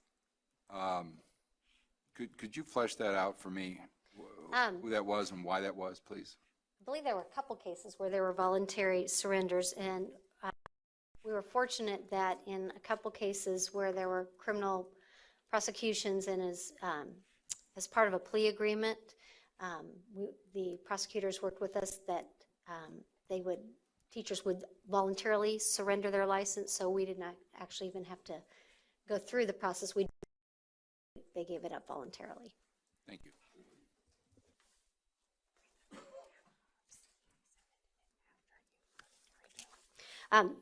Kelly's reminding me too, Matt Hobbs actually surrendered his after the PPC had met. So that one is a little different as well. Very good, thank you. Any other questions? Dina Horst? So just to clarify, are we accepting his surrender, or are we revoking? We're accepting surrender. Either way, he would lose his license. But I believe and I understand that, but which are we doing? Because both of them are there. So which one does one take precedence over the other? I think it's completely within the board's discretion whether it decides to revoke based on his voluntary surrender. It's a distinction without a difference, if you ask me, because the commission went ahead and recommended that it be revoked. When he received notice of that, he was like, oh, wait, I want to voluntarily surrender it so you can revoke it. So I called that out in the materials, but ultimately it's the board's decision regarding how you want to phrase the revocation. I took it as we were revoking, that was the first action of the committee, and that's what we're supporting. Yes. His later action to turn in his license is just secondary to that and has no impact on the recommendation of the board. Yes, that's correct, but I did feel like since he had mailed in those materials that I should include them for your consideration in case you wanted to go ahead and allow the order to state that he submitted the voluntary surrender. Just for clarification, when I vote on this, it's voting on your original recommendation, which is to revoke his license. Correct. And I would move that we accept their recommendation. Okay. Do I have a second? PC's recommendation. Jim Porter seconds, and Carolyn Campbell has a question.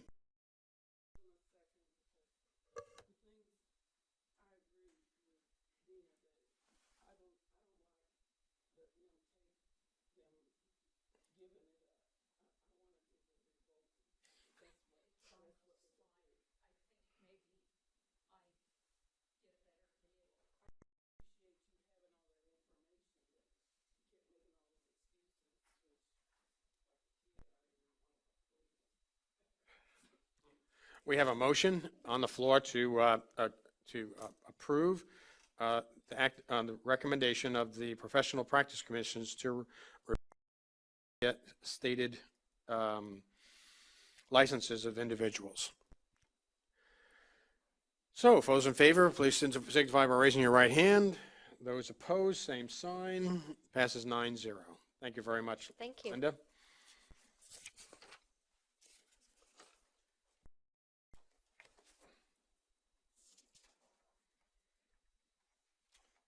Okay, act on revisions of board policy and guidelines. Is that right? Yes, that is correct. Didn't jump ahead. Janet Waugh talk to us about the recommending, board policy committee, updating the policy guidelines. Thank you, Mr. Chair. You have copies of the recommendations that we made last month. We do have one it's kind of a clarification. It's in your packet on Guideline 6, participation in interscholastic athletics. The change is just in the very last sentence in section 4B, if you will look, B as in boy, look at that. Dale Dennis brought it to our attention that the physicals are no longer available through the department, but they are from the local schools of the Activities Association, and we just wanted to make that clarification. That was a recommendation that was brought to us by Mr. Dennis representing the Kansas Activities Association, or just notifying us. Give you a new job. He did a good job. So anyway, that's the only change we made from our recommendations last month, because Dale caught it, which we appreciate. And the only other thing I would like to say, and that doesn't necessarily require a vote, we're just simply, I guess we're kind of recommending it or whatever. The commissioner's evaluation form, we had several, since we don't really approve it, it's just an attachment to our guidelines, we're not really approving it. We had all kinds of several recommendations, and so the committee, in its infinite wisdom, recommended that the chair and vice chair take upon this responsibility and make the decision to Passing review the buck. and recommend. That's right. So we felt their higher thinking skills would certainly. Don't go there. Make a long story short, I make a motion. The chair and the vice chair will have on that responsibility and report that. And the board secretary will be more than happy to forward to you her research. And I would like to, I made a motion, but I would like to say one more thing. I would like to thank my committee, who were outstanding. We have worked diligently, and we're going to, but we will have them otherwise. Other places, but I'd also like to especially thank Mark for sitting in with us and helping us all along the way, and we really appreciate it. But Peggy's gone above and beyond, and she's done lots and lots of research for us and helped us through this struggle. Thank you.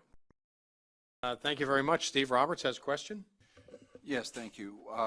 I read this several days ago, and I apologize if I'm off base, but I thought I read in KSDE regulations that it was under grade 6, and then I see a reference to grades 7 through 12 for activities. So I just wonder if we're consistent in our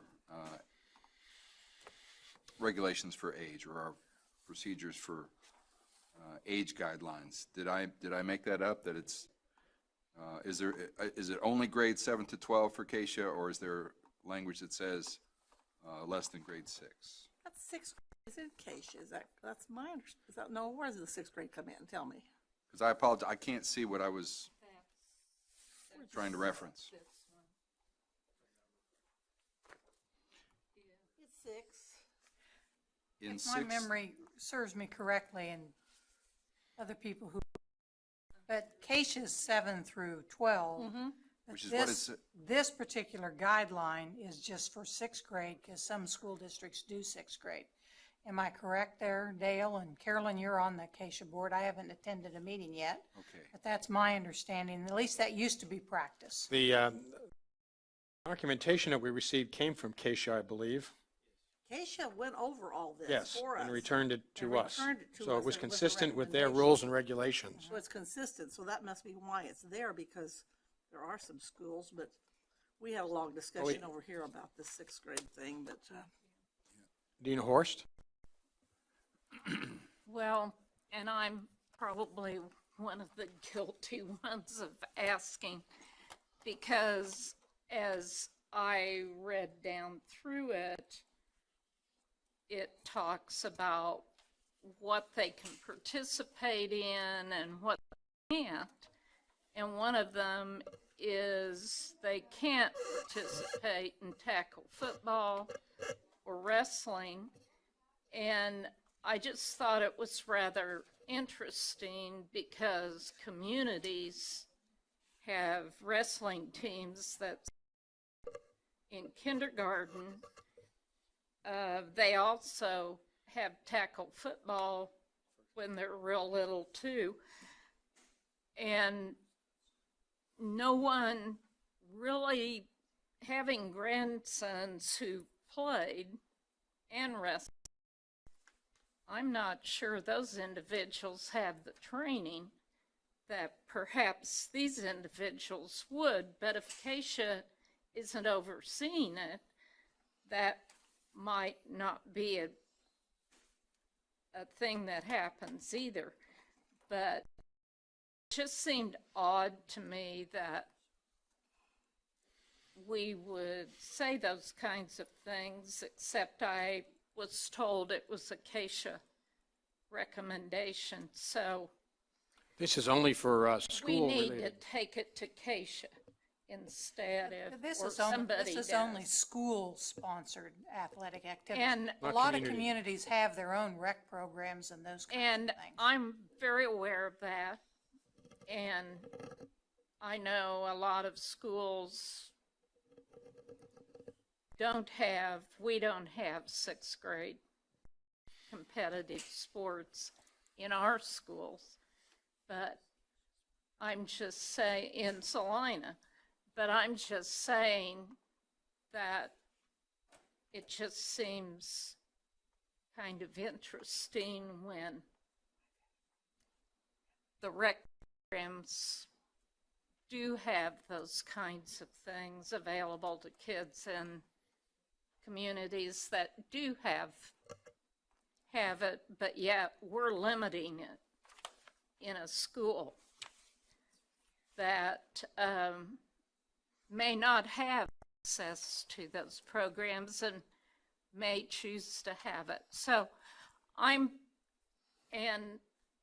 not going to make a big deal out of it other than just speak my piece. I'm just saying I thought it was kind of odd. Kathy Bush? These are, Peggy has these off of the Keisha website, and there is Rule 8, middle school, junior high school, 7th, 8th, 9th grade participate in interscholastic activities. I'm just going to read this to you. It says middle, junior high, 7th and 8th grade schools may permit 6th grade students of the same school system or an elementary school which lies wholly within the organized middle school, junior high school district to participate in middle school, junior high activities other than tackle football, boxing, and wrestling. Such participation will not adversely affect the eligibility of such students when they become middle school / junior high school students. Then it says, note, 6th grade students shall be subject to Kansas State Board of Education regulations, which is what this is. well, like I say, we sent it to Keisha for their approval. The only thing they didn't catch was the listing on the physical forms. And that's what we were correcting today. So apparently that's the regulation, you know. Okay, thank But we appreciate it. And I do know my own kids played at tackle football. My own son did in 3rd grade. So. Okay, thank you.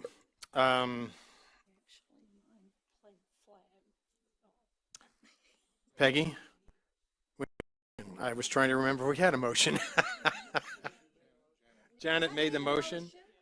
I thought you did. Okay. And Kathy Bush seconded to accept the recommendations of the Board Policy Committee as presented. All those in favor, please signify by raising your right hand. Those opposed, same sign. Motion passes 9-0. Thank you very much.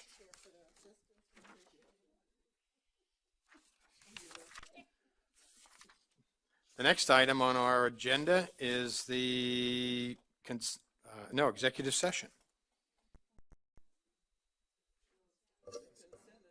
Consent agenda. Well, I just flew by it. I'm sorry. You're right. Consent agenda. And approval of the consent agenda, recommendation by Sally Cobble, seconded by Dina Horst. Of approval of the consent agenda, please signify by raising your right hand. Those opposed, same sign. Motion passes 9-0. Thank you. How long? That's just, we're going to go into executive session at this particular time, and Campbell will read the How long? motion. 30 minutes.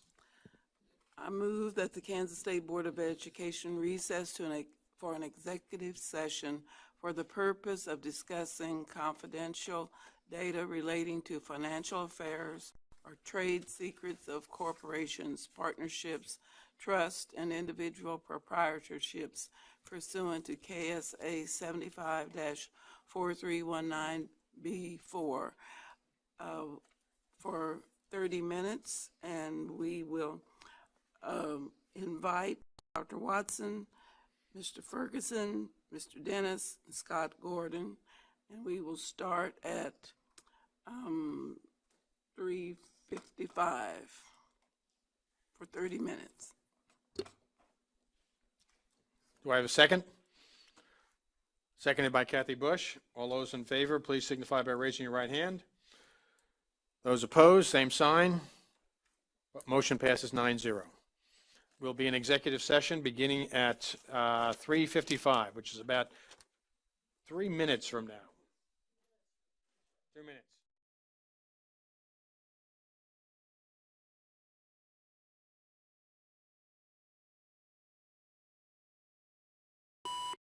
Intervention process for all students in Kansas with a contract amount not to exceed $2,100,000. Kathy Bush was the representative for the board on the procurement committee, and is there anything you'd like to add? You guys met in August? Yeah, we met in August and we reviewed 4 proposals. And we reviewed each of those proposals as they met the criteria of the RFPs. We looked at those 4 proposals, and then we made a determination of those proposals, and then we looked at the cost after that point in time. Okay. And this is rather an unusual circumstance in terms of us approving a contract or authorizing the commissioner to sign a contract and negotiate a contract because of the legislature passing the Reading First Success program, back in the spring, and the governor signing it, what was in June? June 26th? June 26th, and regrettably, it was supposed to be operational by August 15th. Well, that was not going to happen under the timeline that was provided, by the Department of Administration to do an adequate and good job of vetting the different vendors who met the bid criteria. And then now we're faced with the situation that a recommendation has been sent to the Department of Administration. Is that correct? That's my understanding. Okay. Is that public information? Yeah, I'm asking you, Scott. We don't typically do contracts this way. This is handed to us by the legislature. That's correct. Yes, and we're trying to grapple with an issue that is on several layers. One is understanding it because it's a process we're not familiar with and the way it's operationalized here. And second, you know, it really is, it's late in the school year already, and it hasn't been there. It kind of takes some level of local control away and places us in a position of having to dictate to the districts what they can and can't do. And then authorize, there's a large amount of money involved. You know, so is it public information once the recommendation from the committee was provided to the administration? Is that public information? Is that? I don't believe so. I don't think it becomes public, and Mark can correct me on this, until the contract is actually finalized and signed. So how come I'm getting calls and emails on it? I don't know. We do know that the Department of Administration already advised the 4 bidders Okay. of who the successful recipient was in terms of meeting the bid So criteria. then the bidders would have So they been. were notified, which then in turn, I don't believe it's public in the sense that it's been, it certainly hasn't been voted on by this board or announced in any other way, but the 4 bidders know, and therefore they would have been able to say I'm successful or not. And then to answer your question as to whether it's public, ultimately, some of the criteria is public and is available by those who want to submit an open records request. They can, by statute, get a summary of whether or not the individual bidders met the bid criterion. That all of the bid information that was submitted is not public. So not, you know, not the binders Right. that support it. So The there's some documentation, limited documents that they send, you know, to qualify for to be a bidder and then to be in the bidding process, that's protected information. Right. Okay.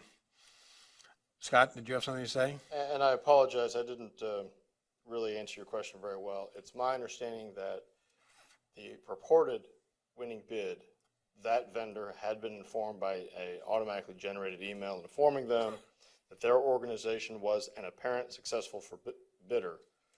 They were not told who the other bidders were, and then the other bidders that didn't get that email got a different email that said the sourcing event referenced below has been awarded to another bidder, without disclosing who the winning bidder was. Again, those were emails that were generated from purchasing out of the Department of Administration.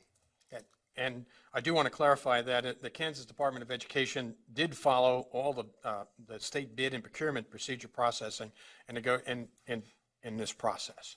Absolutely. Okay. And we followed the advice that we were given from purchasing during that process.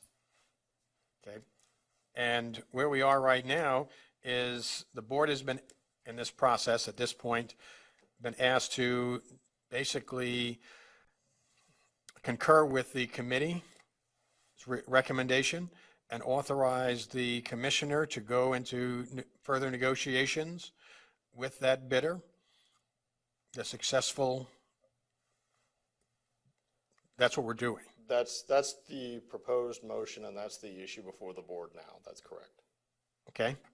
If for some reason we chose not to follow the recommendation or to follow another path, what are the legal ramifications or consequences for that?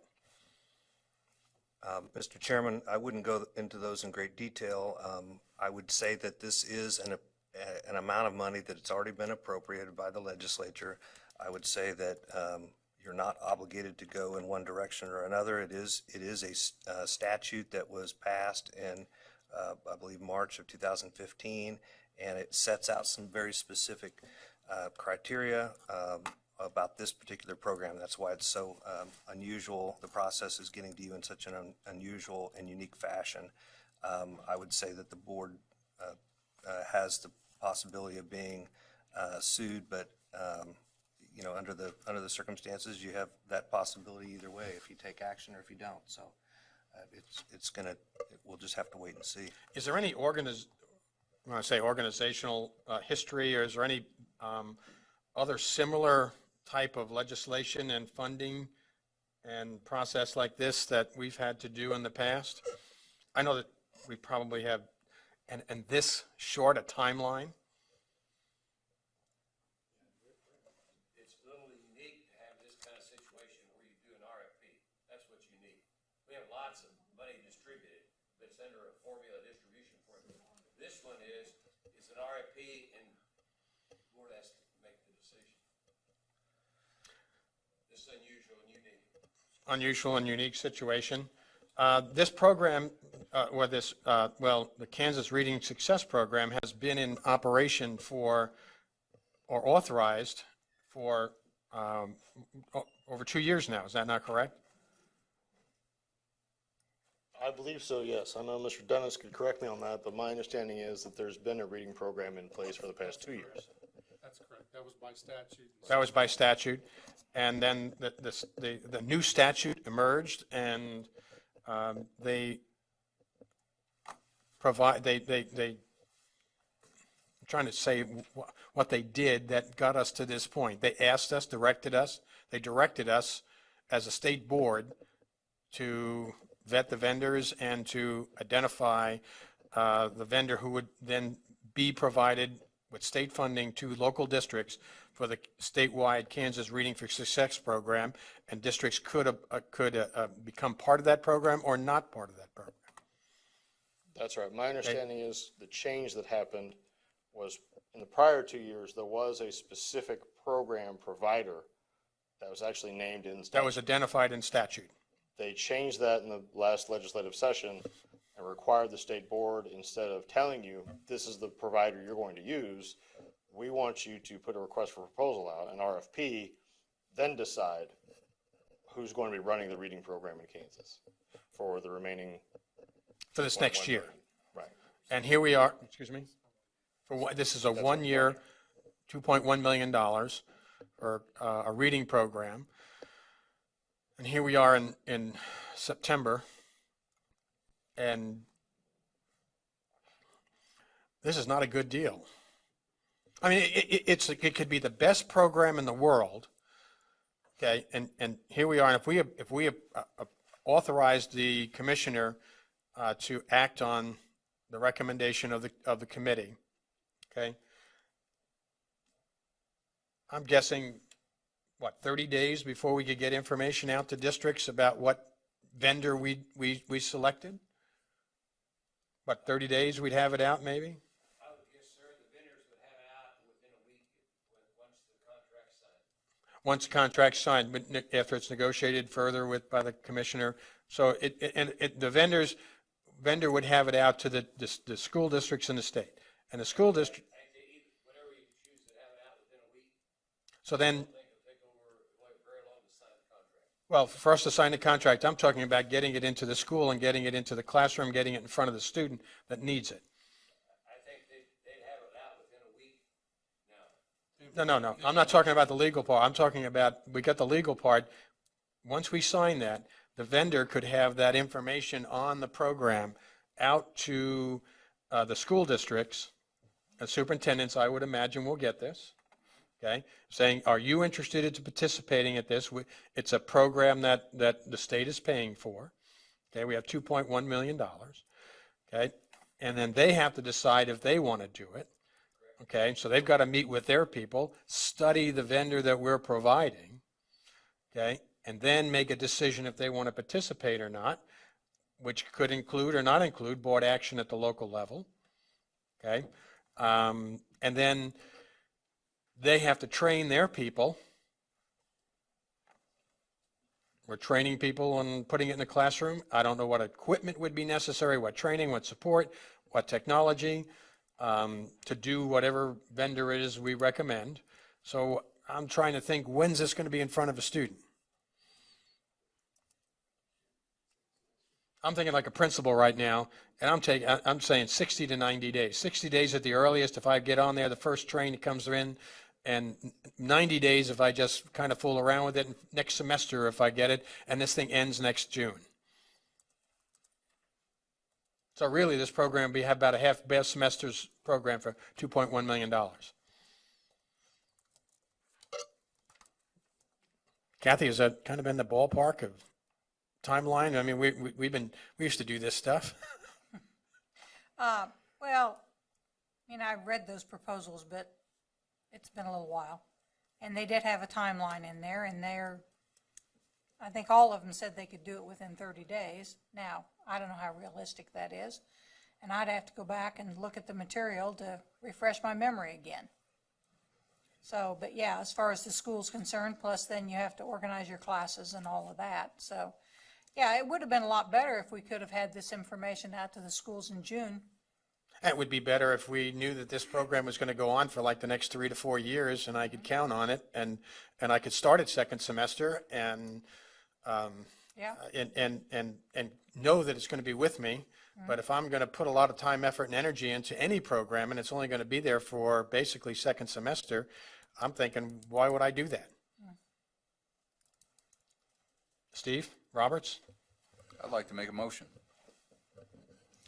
I would like to move that we do not authorize the Commissioner of Education to enter into a contract, that we do not take the recommendation of the Procurement Negotiating Committee at this time.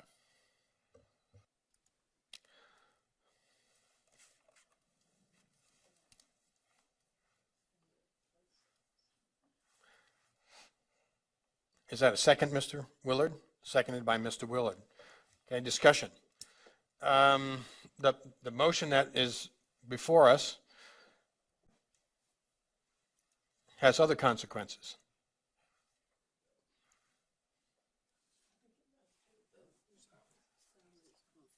Oh, I'm sorry, Sally?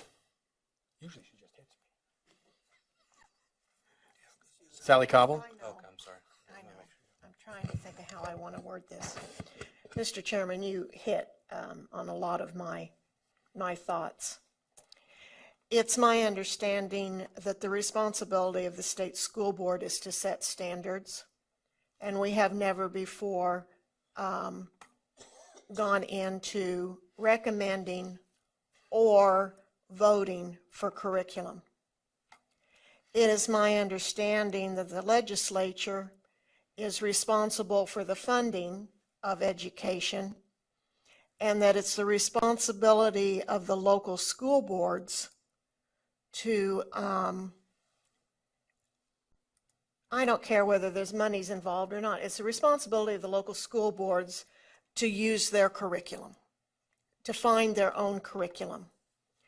And I guess through this whole process, I think that I want to respect the jobs of each group, the legislature, the state school board, and the local school board. And I'm finding I cannot vote one way or the other on this bid process. I think you should know that it goes against what I signed up to do and what I pledged that I would do.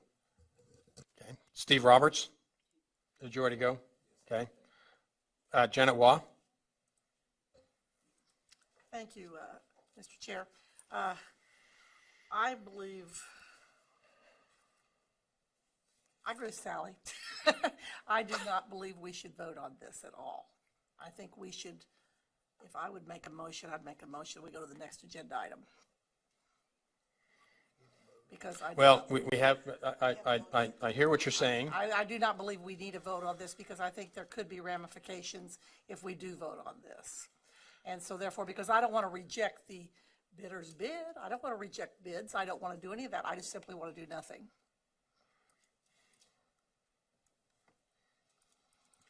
Okay. I do want to go one step further in my scenario before we address that, because even any intervention, delayed or otherwise, is still a good intervention. You know, even if this was to come out in January, by the time you got your school organized for it and got it to students, if it's a good program, it will service students well, you know, for that period. We know that long and sustained would be much better. We've been, I think, and Dale, you can help me with this. I think we have approved different types of programs to be available to schools, funded through the legislature or someone else in the past. We have done that, I believe. Usually what happens when you get an appropriation, and there's not a specific formula, we have the dollars, we'll have an independent committee that will recommend what to do, they'll make applications and grants, and then you'll approve the grants. We've done that on many occasions. What made this one unique is it's an RFP. You have to request for proposals. And that is unique to this board. Yes. Well, the school district has the option regardless. The option to participate or not to participate. And there may be some that's got a different plan than even those that have been on it. And they're happy with that and they're doing that. So this was, Regrettably, in times of short funding, any dollar is a good dollar. And when $2.1 million,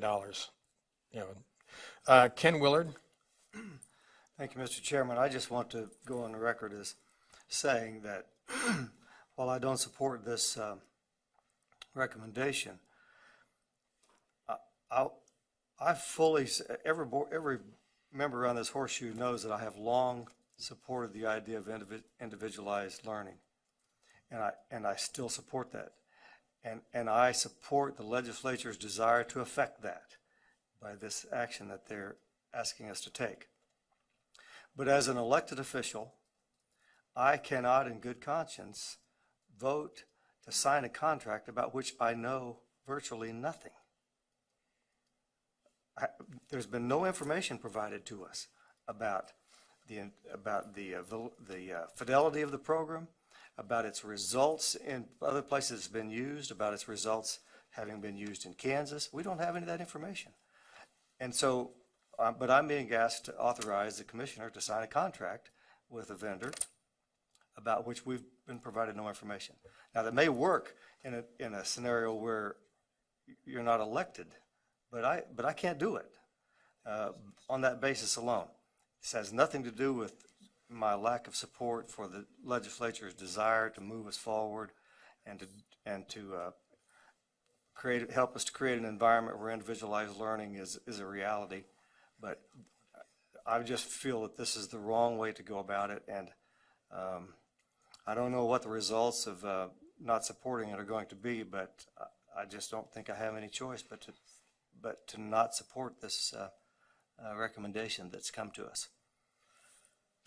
Kathy Bush. Thank you, Mr. Chair. This may be a question for Dale or Randy, I don't know who. The previous 2-year reading program was done by statute, and it was how much money? I think it started out at $6 million, I believe, and they designated the company in the proviso and an appropriation bill, and the money was given to Division of Children and Families. I think they signed the contract. And it was not an RFP. No, it was not. Okay. This time, after 2 years, they gave it to the board to choose $2.1 million for 1 year and to do an RFP, which was outlined by statute. Okay. I'm still really struggling with the fact, and I go back to the local control that Sally mentioned, and I think Janet mentioned too. I think local districts know their school and their children best, and if this money is available, those schools ought to be able to select what intervention works for them. I don't think we should be doing that. I think that should be, we talk about local control in this state, and then we turn our tail and we don't do it. I think this should be a local control decision. And those school districts know what works best. Some of them like one system, maybe what's been in place, but some of them might like another system. It seems like to me that's what makes sense. I don't know how we deal with that. We do have a proposal in front of us, and I hate to turn money down. Our schools are strapped for cash right now. And it's a very difficult situation, but the local control piece to me is huge. And I don't think we should be deciding their curriculum. We decide standards, but I don't think we should be deciding their curriculum or which intervention they use.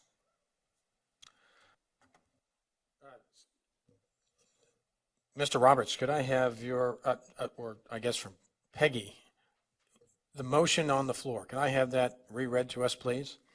That we do not authorize the commissioner and do not take the recommendation of the procurement negotiating committee at this time for a reading intervention process, if you fill out the rest of that. Okay, is that correct, Mr. Roberts? It is. Okay, Mr. Willard, that is what you second. Mrs. Wall, did you want to add, or were you asking for a clarification on that motion?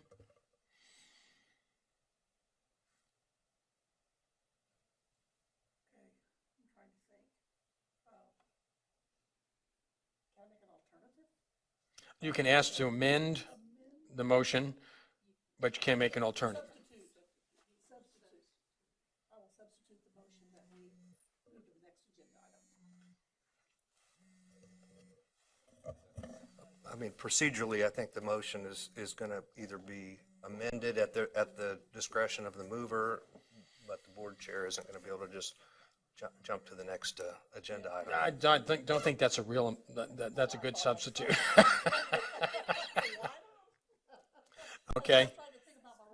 Yes, well, I went through a training on that, and it's kind of, but Sally Cobble? No? My comment would be for after we vote that motion up or down. Steve Roberts' motion. Yes. Okay.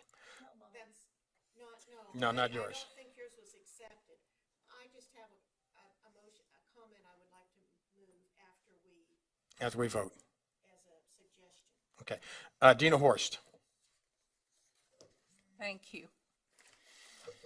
So since there's been an RFP, we really cannot say that we would suggest that it be up to the local districts who uses it, how they use it.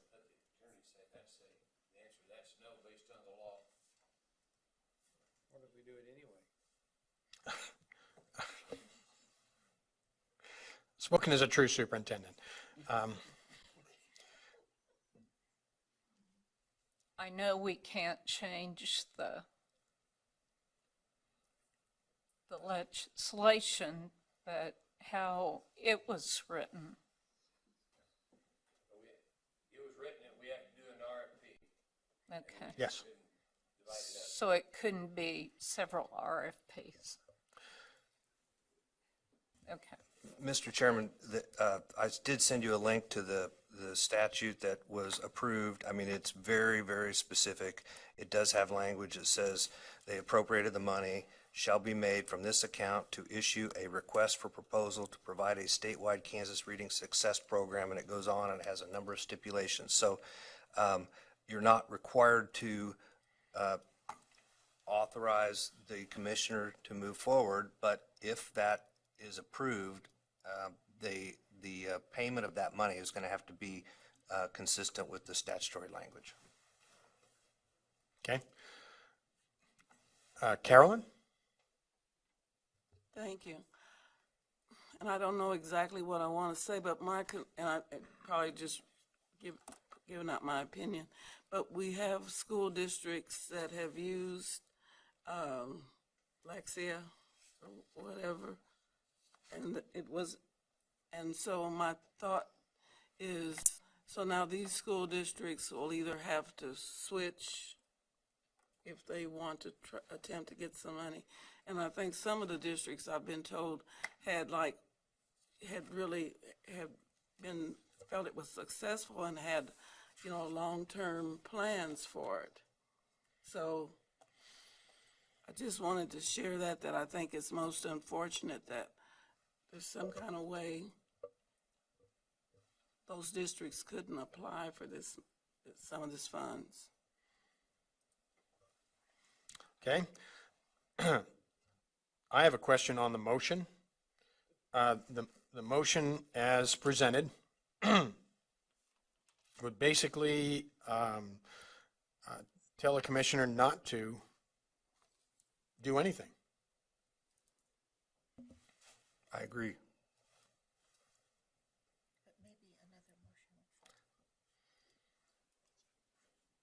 I just want to be clear when we're not going to do anything. Well, you're not going to do anything on this motion. I mean, Well, on this motion, is- yes, If this yes. motion passes, I mean, you could do something different down the road, but according to this motion, I would interpret that to just say that this board is not giving the commissioner authority to proceed with that contract negotiation and signing. That's my understanding as well. Scott, if that was to pass, what is our next step? Because obviously there's a process to be followed here if this happens. Probably doesn't happen very often. I would suggest the next step is you give the agency directive as to what you want, what the board wants the commissioner to do. That was going to be my next. Assuming you want the commissioner and the Department of Education to do something to fulfill the mandate of this bill, rather than playing guessing games as to what the state board would want, I would ask, because I'm the one negotiating the contract, some direction as to who or what do you want the commissioner to do. Correct. But specifically, I was looking for, we do nothing. We don't negotiate with them because we won't. So we send a nice note over to the department administration and say thanks, but no thanks. No, we don't. I would suggest we wouldn't send any message until you don't send a message to another agency saying we haven't done anything. We'd wait until there was some action taken by the board. And the motion by Mr. Roberts is an inaction. It's not an action. Right. That's what You asked what the next step is. I don't know. I would ask you what the next step is. Okay. That's fair enough. Thank you very much. That clarifies it for me. Okay, Sally Cobble, and then we're going to. Well, I was going to make a motion after the next one on what to do about that Okay. we can inaction. That do was that. what I was going to do. Okay. Ken Willard? Well, I'm just trying to digest what Scott has just told us. It seems to me that we've been asked to do something we can't do, we're not willing to do. Is it really our place to take the initiative and say what we are willing to do, or is it to just, I mean, I'm just not sure about that. Well, we'll know in a moment after we do the first vote. Okay. Okay. I'm being dead serious with this because I'm not sure what the next step is after this. No, I don't know either. Okay, we have a motion on the floor. Could you, Peggy, read the motion again? Move to not authorize commissioner and to not take recommendation of the procurement negotiating committee at this time for reading intervention process. Okay. So I would call for, and motion was by Steve Roberts and seconded by Ken Willard. Yes, Ken? Just a question, is voting for this motion the same as voting no on the motion that was before us? That was the recommended motion? No, this is voting only on this motion. That was a recommended motion from, that we can modify. That was just recommended by the department. Okay, that is not a motion that's been made. Okay. Okay, that was only a recommended motion. Okay. All those in favor of the motion as presented, raise your right hand. 3. Those opposed? Dina, is that a yes or a no? 1, 2, 3, 4. Abstains? 2. Well, we don't have 6, so we're not going anywhere with that rascal. Okay, let's get the vote correct, though. Peggy? Okay, so I have 3 yeses, 4 noes were Janet, Dina, Carolyn, and Kathy, and 2 abstentions in Jim Porter and Sally. Right. Correct. So our 3 yeses were Jim McNeese, Ken, Well, now, obviously, the motion failed, okay, as presented. Okay, Sally Cobble. Thank you. Mr. Chairman, I would like to recommend that we ask those that were so graciously giving the money for the RFP, if they would be willing for us to distribute that through a grant process, that they apply, that they want money for their reading programs, so that money stays there, and that the local control then make the decision on what they would like that for, and it be done in a. Scott? Or Dale? No, Dale doesn't like that, I can tell. No, I just want to get a response. Whether we like it or not is not the issue. Take legislative action. You have a law. Legislative action before you do that. I think what I'm hearing is you don't like the law. Oh. But you have a law that very clearly spells out a criteria. And you can't change the law. I'm getting into Well, legal. they do. Well, I know, but. Well, they can. They wrote the law. You have a law in front that spelled it out, so I know you don't like it. Well, they don't follow their laws. Mr. Chair, Yes, Ken? that's the reason I asked the question that I did before we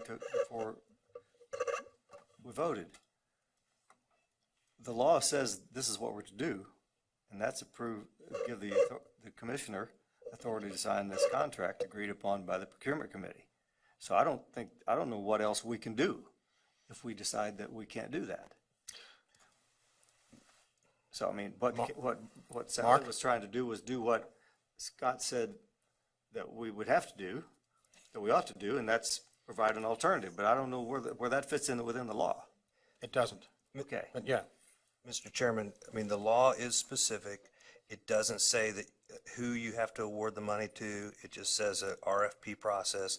The last sentence, it's a one-page statute, and the very last sentence says, and provided further to ensure effective implementation of the program in conjunction with the beginning of the academic school year, the Department of Education shall announce and implement the program no later than August 15th, 2015. The process has been explained to the board in terms of the appropriation and the signature by to make this law effective, and the time that's necessary to go through the RFP process has made that impossible to carry out by August 15th. I would concur with the commissioner. If you can't change the language of the law. You're not required to approve it. There may be some slight wiggle room in terms of what you direct the agency to do in terms of going back to the Department of Administration, but I don't think motions that change the basic parameters of the statutory authority would be a very wise choice because you would not be complying with the law.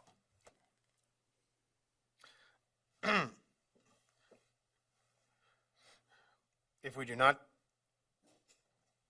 follow through with the motion as presented, we had the motion that failed, the motion as presented,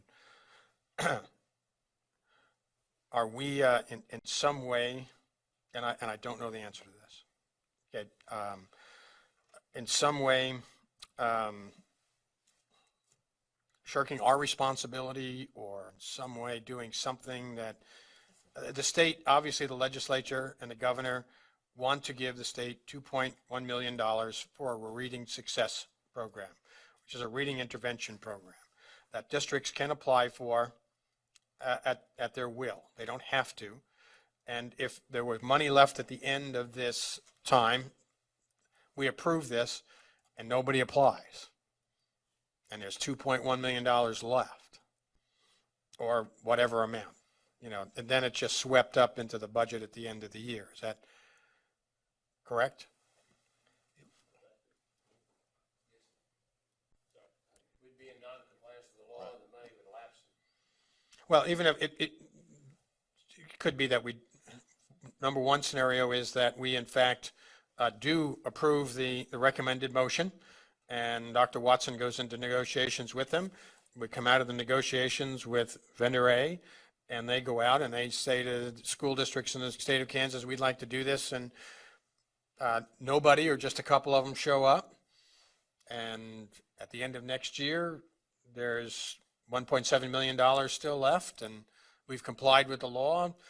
Districts that had vendor A, B, or C, they didn't get the thing in the past. They either dropped their program or they found money within their budget to do it. We didn't spend all, the two-year program, we didn't spend all that money, and whatever's left over was swept. And that's true, and it'll probably be the same here. Now, what they may do with it, that remains to be seen. But there's no compliance on the part of districts within the state to accept the recommended vendor. They just can't work with the other vendors. They can't use that money. Oh, no, they can work with them with their own money. They, With their own money. They don't get the 2 million, they don't get money from this pool of money. They could still, go with whatever ABC vendor they wanted to, but the one that's going to be paid for by the state of Kansas, okay, in this $2.1 million is what we're authorizing here. We're saying we want vendor 10, to be the one of choice for the $2 million. Okay, and if we authorize this recommendation, and basically nobody asked, or they didn't all ask, the money would just be swept then into the general fund at the end of the year. Well, that's what occurred this year. I don't know if you could say what's going to occur. Yeah, I mean, the legislature could do with what they. Yeah, they could extend it for another year, for example. Whatever's left over, reappropriate it and spend it next year. So that's With a new set of rules. Yeah, sure. At their will and when. Maybe up to the legislature to decide whether they sweep it, reappropriate it, add to it. That's their call. I think, Mr. Chairman, the only thing we could say with certainty is that we couldn't spend that money We in cannot some spend it. way, and we wouldn't be authorized to spend it because it wouldn't be consistent with the statute. What the legislature does, Yes, it's their business. Kathy Bush? I'm going to make a comment, then I'm going to make a motion. My first comment is that I truly believe this money should be able to be spent for local districts to decide. That being said, I understand the constraints we are under, and I'm going to move that we take the recommended action. Okay, we have a motion on the floor to take the recommended action, which is to authorize the Commissioner of Education to enter into contract as recommended by the Procurement Negotiating Committee for the purpose of providing a reading intervention process for all students in Kansas with a contract amount not to exceed $2.1 million. Do I have a second? I'm going to second it.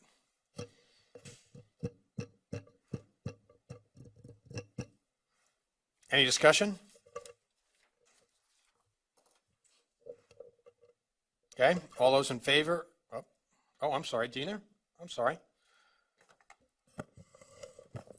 I will probably support this, but I also believe that this is a local control issue. And actually, if you look at it, it is local control because it's offered to them. If they don't want to use it, they don't have to. The concern I have is that we're picking one program. And I concur with what Ken had said. We don't really have as much information as we need to make such a decision on our own. However, we did have a representative who represented us. And I think that one of the things that we need to do is recommend to the legislature in the future that they use this kind of money as in a grant program instead, because that's really what we're saying. So I will support the motion. I will probably be on the losing end of it, but I think it was the PNC committee did this recommendation in good faith, and I think we ought to acknowledge that. Thank you. Thank you. Steve Roberts? Thank you, Mr. Chairman. I will not be supporting the motion for the reasons that Dina just elucidated. No, I mean, as an elected official, you know, I have to represent the public in a greater fashion than what I'm being asked to today. So respectfully, I will not be supporting the motion.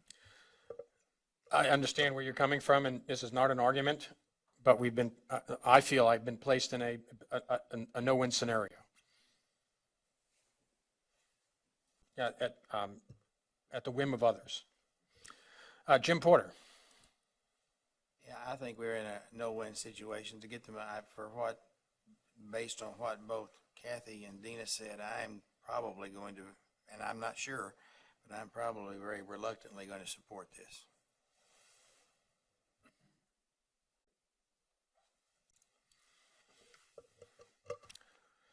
Anybody else? Okay, thank you very much for the input. Carolyn? Thank you, sir. You're welcome. Well, out of respect for Kathy and her service on the review, no, I can respect you for what you've done.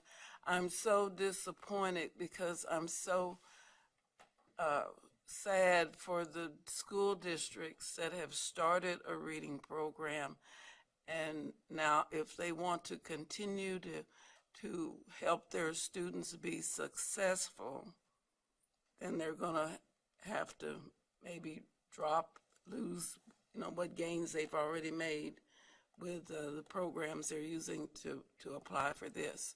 So I'm like Mr. Porter. I think I will be voting in favor of the motion.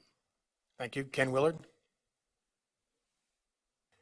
Mr. Chairman, a vote no on this motion is in no way intended to be disrespectful of my colleague to the right.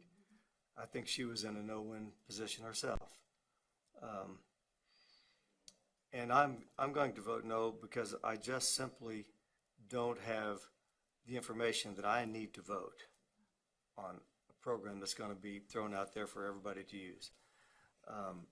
And I'm going to vote no in the hopes that there will be some opportunities to visit with people across the street to talk about an alternative way of using that money for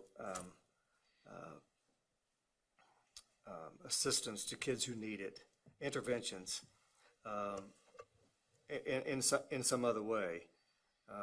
But I'm just in a position that I cannot see my way out of. I just can't see how a vote for this is possible. So I will be voting no, but it has nothing to do with disrespect for Kathy. Understood. And this is one of the most distasteful votes that I've been asked to make. So I fully concur with Kathy and what she said, that it's about local control. You change just a little bit of this to where districts could make a choice between a set of approved vendors, which we've done before, a series, that would be fine. I will go back, though, also 2 years ago when this legislation was first passed and a vendor was selected without being vetted. And I remember that, and I remember saying, well, that's not the way you should do it. It should be open and should be people allowed to do that. Well, now I've got that choice and I don't like it, because it seems that by the circumstances of time and the circumstances of choice that we're hurting kids in Kansas. Because there are programs that are working, that vendor will probably not be be the approved vendor. And then we're instituting a clearly, if it does go through and Randy finally signs it, and this vendor comes in, it could be the best vendor in the world. And you're not going to get a return on 6 months. And it's going to be second semester before anybody gets out there. But on the other hand, as I said too, to lose that money, loses 6 months of at least some intervention. I don't know, it's just a very distasteful vote. I'm sure I didn't help anybody with their vote. I just wanted to vent my frustration, if you will. Okay. Janet Waugh. I'm sitting here just absolutely, I have no clue what I'm going to do. I believe 100% in local control, and but I can't vote against this vendor because I feel it has been vetted. I think they've done the right thing. I'm not anti this vendor. Yeah. Absolutely It's not the vendor. It's not the vendor, but I don't feel comfortable doing this.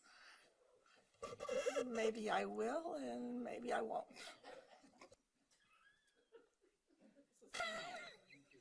That's good. So with that in mind, maybe I will, maybe I won't.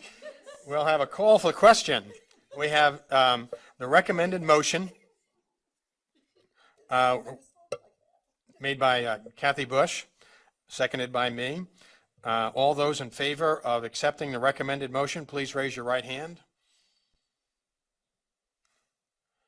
I'll get this straight. 1, 2, 3, 4, 5. Those opposed? Same sign. 1, 2. Steve Roberts and Ken Willard, and abstain. 1. We do not have 6 votes, so we do not have a motion that passed. So basically, we're not telling anybody to do anything. We're basically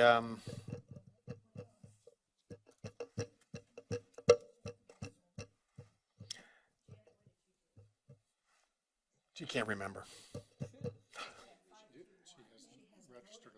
Oh, you haven't voted. Well, you've got one of 3. You're not getting out of this one, Kat. Shall we flip a coin? Okay, what? What's that? Okay, we're going to vote again. I'm sorry that I missed your vote the first time. So to clarify things, we're going to re-vote, and this vote, please, this vote counts. All those in favor of the recommended action to authorize the Commissioner of Education to enter into contract as recommended, please raise your right hand. 1, 2, 3, 4, 5, 6. It was half up. You got to commit. 6. All those opposed, same sign. 2. Abstain. 1. So the recommended motion is that the Commissioner of Education, Randy, will enter into a contract negotiations with the recommended vendor as recommended by the Procurement Negotiating Committee, and will report back to us on those recommendations and the processes that will be followed henceforth. Is that correct? Okay, let's take a quick break because Janet's already left, and we'll take 5 minutes and come back at 25 till 6.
finish our meeting.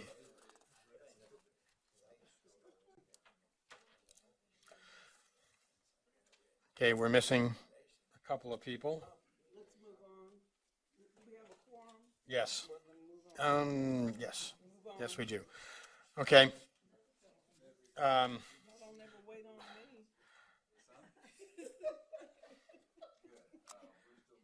Janet Waugh? Any reports on board policy other than what you did and you did to me? No, except once again, thank you to my policy committee. They did a wonderful job. I really appreciate it. Thank you to Mark and Peggy for all your help and assistance. And I think unless the board directs us in the future to tackle something else, we may be through. The word maybe is a very powerful word. We'll see. But thank you to the board, the policy team, Janet, and who else was on? Kathy was on that, and who else? Jim. Okay, thank you very much, and Peggy for all your work with that, and Mark. Yeah, and yes, it'll be a regular process, but we've come really far on it. Honestly, I am pleased. I've served on this committee several times, and it seems like this year we were really, really thorough. I just really had a good committee. I mean, that we really, I think, not only did we get through the policies, we got through the guidelines, and so I felt we did. I think the board, the committee was really. I had a very strong committee. Okay, communication team, Sally. I don't think we have anything to report right now. Do you have anything? No, but has people sent in their ideas to Penny yet on People. businesses they might want to invite on October 27th? Right. If you have names of people within your community that you feel would be advantageous to have them in Wichita for our presentation of our vision on October 27th, if you'd send those names to Penny, that would be great. Okay. Jim, anything more to add on the ESI task force? Okay. Kathy, anything on the NASB leadership stipend? We have an event coming up on Thursday. Yeah, Thursday, we're at Kelly. Peggy's got in the packet, looks like our parking permit. So those of you that are going, that's in there, as well as a map with even little arrows on how we're supposed to get there. So I'm sure we won't get lost. So yeah, that's on Thursday, and looking forward to it. So that should be a great activity to be there with some of the new superintendents. Well, there's principals there as well. Okay. Yes, All right. and there's probably going to be about 25 mentors as well. I think there's over 100 people. There's 118, 920 people going to be there. Yes, including the Kansas State University folks and the Kelly Board of Directors. This is and I realize that we can't all be there, and to those of you who are not going to be able to be there, I'm sorry you're not going to be there, but we understand it's extra time and duty, and we have certainly a lot of time here. But to the administrators of the state, this has been just a real shot in the arm for them to have our attention and to be willing to be listening partners in their events and activities and getting to know them. I'm sure there's many of you who could give testimony to the positive feedback as well. I would also add that at the NASB conference later this month, Kathy and I will be attending sessions on the pre-conference day where we'll meet with other stipend folks who are in the leadership stipend from around the country. I can't remember the states' names right now, but there's probably 7 or 8, 9 of those that are out there doing, and we're going to be meeting to share experiences. Ours was one of the more unique presentation or grant applications, so they're looking forward to us being there, and thank you for attending, Kathy. And we'll be able to bring back more information about what other states are doing and learn from them as well. So I think that's a good deal, and we'll move right on. Legislative report. Ken, Dina, anything? Nope. The only thing is that there has been a committee appointed to start working on school finance. But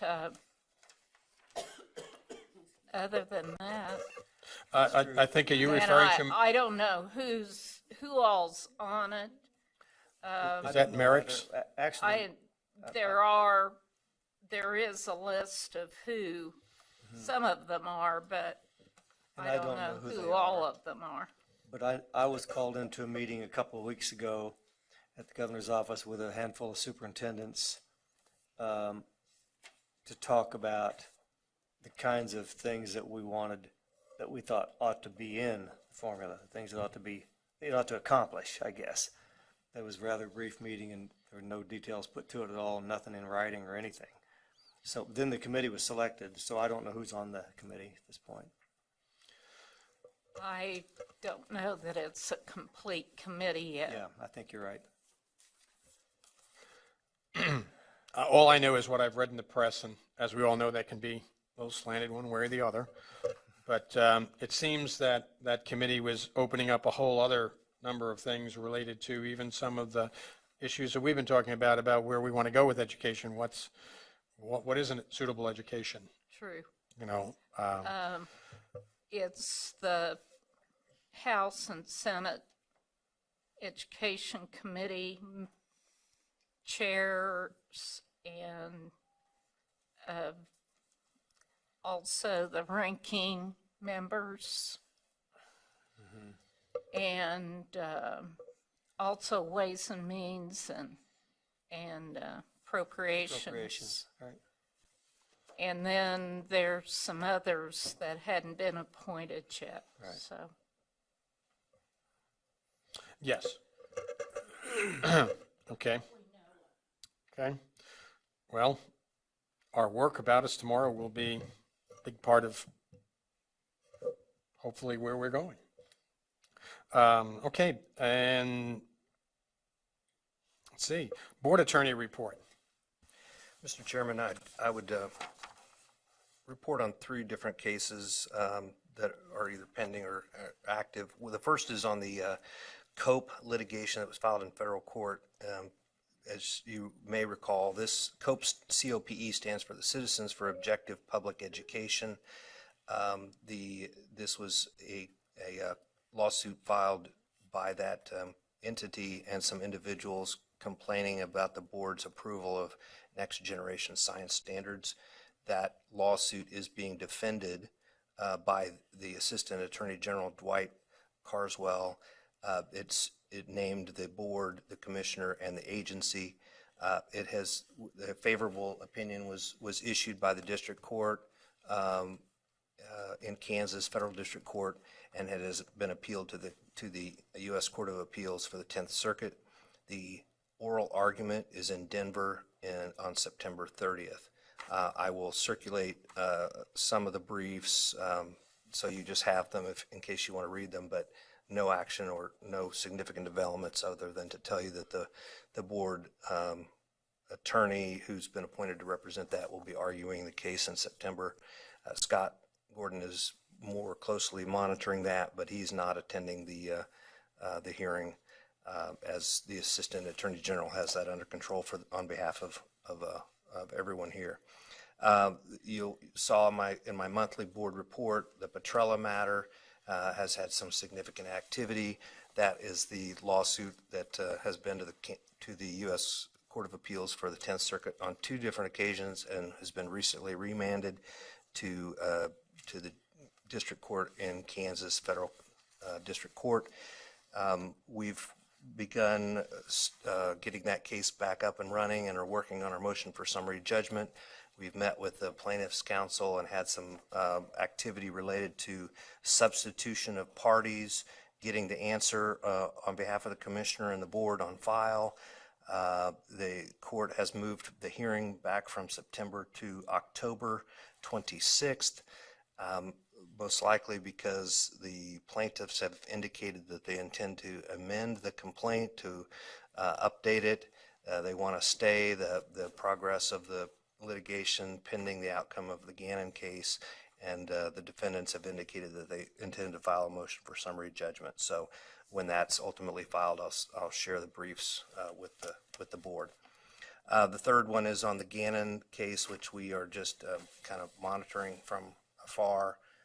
We did not ultimately get involved in that appeal, but as has been shared with you, some deadlines have been established on the equity portion.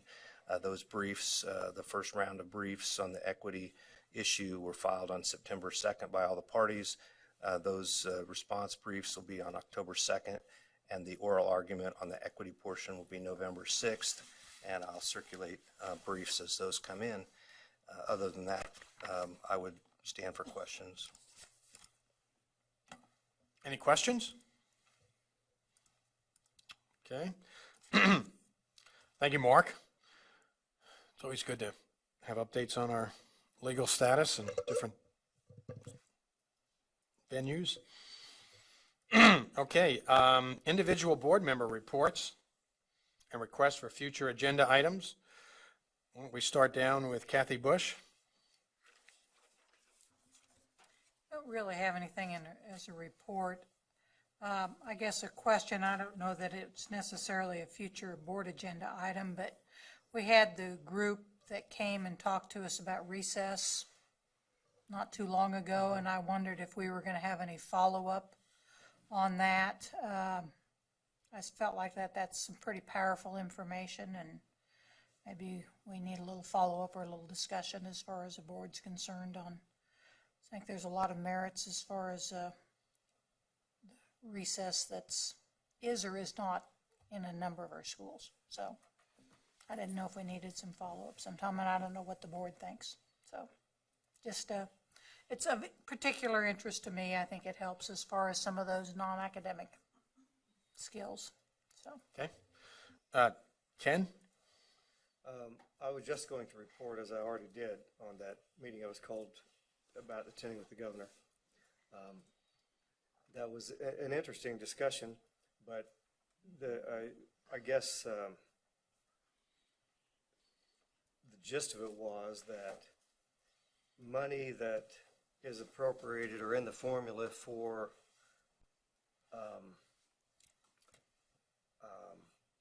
success or guaranteeing success or whatever be added additional money, be incentive money, not part of the formula. So in other words, you get kind of paid at the end if you've reached a certain amount of success. I don't think I stated that very well, but there's been a proposal that a portion of the funding would be based upon the number of students who were showing success after school, you know, enrolled in college or completed a year of college or completed boot camp or what those kinds of things. And the general discussion there, I think, was that should not be a part of the formula, but could be incentive money that could be obtained on top of the basic formula. So, but it was a very general discussion, and no more detail than that. Well, there isn't a legislator that I've talked to in the last 2 months that hasn't either offered a solution or asked questions about a solution. And that's the golden ring. That's the golden fleece right now. Well, I think the desire of most is to get they have 2 years to write a formula. I think the desire of most is to have it done in this coming year, done this year rather than next year. All depends on who you talk to. Well, I don't know if that's doable or not, but. Yeah, that's a good point. More to come on that. Oh, yes. Yes. Sally? Mr. Chairman, I don't have any report because I know Carolyn with the same meeting I have, and she's much better at reporting on those meetings. But I have a question of Ken. Ken, Education Commission of the States has a lot of research about states that have done incentive pay to school districts And I didn't know if there's any way that you could maybe let them know that there's a lot of research out there for that. And because it's quite controversial on you reward the schools might need more money to bring up those lower. And so, but there's a lot of good research on that out of the Education Commission of the states. Thank you. One of the questions that came up actually in that meeting was, do we know what other states are doing? Yeah. You know, what's working for somebody else? And there has been some research that's gone on by the governor's people, but we didn't get a lot of any detail on that. And there's a guy that Education Commission of the states has hired just for school financing and has all of that research. And he would come and give both sides and all of that if they would so choose to want somebody to come in. Okay, thank you. Carolyn? Thank you. Well, the Kansas Volunteer Commission, we met August the 13th in Kansas City, Kansas, and Wendy Spencer, who is the CEO for the Corporation for National and Community Service from Washington, D.C. She was here, visited with us, and then she came to Topeka the next day, and we, at Harvesters, our food distribution center, we packed food for senior citizens. And then I had agreed to serve on an ad hoc committee, and so for us to establish the priorities that we saw that individually that we would like, you know, maybe to recommend to for us to work on. And number one in the committee I was in was for veterans and military families, and then economic opportunity for youth, then rural and multi-focus intermediary. I do have it written out what that all stands for. I could read it to you, but anyway, mainly it was rural. And then finally, disaster services. And that was one of the things that Ms. Spencer, she was really stressing for it to be one of, excuse me, to be one of our goals is, if nothing else, for maybe us to establish all the different services that could come together if we had one, rather than us just think, oh, there's the Red Cross, they'll take care of it. So that was, I'm enjoying, you know, that. KSB Summit, most of us attended that, so I won't talk too much about that other than the concerns. Some of the concerns that I wrote down was, of course, our student demographics and the loss. The discussion was the loss of weightings and equalization of state aid. And then our commissioner and I visited Chase Middle School, and there's just several, you know, it's very sad when you think about how our educators, they just working and struggling. We become the parents for a lot of these kids, and to try to help them so that they can be successful. There's a new principal there. He's so energetic. Then I went to, Sally and I went to, what was it? MTS. Yeah, thank you. See, in Wichita, and of course I always enjoy listening to Dr. Randy Sprick, and then Dr. Anita Archer.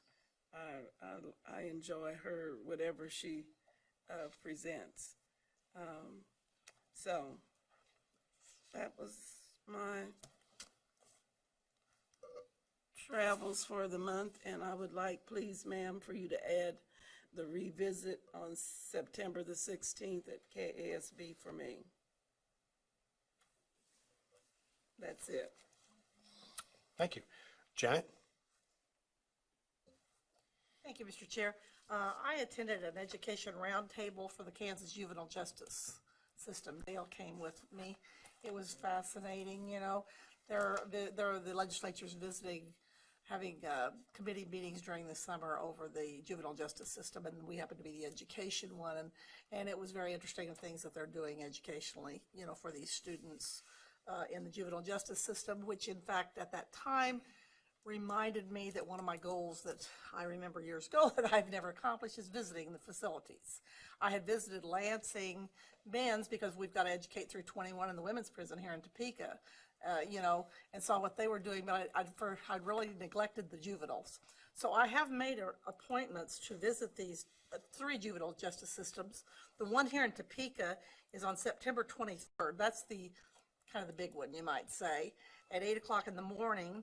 And then also in Olathe, I'm going to visit on 9/15. That's a local, because we have the 2 local. I'm going to 2 locals and then to the state one that's a longer term. And then on September 17th, I'm visiting in Wyandotte County.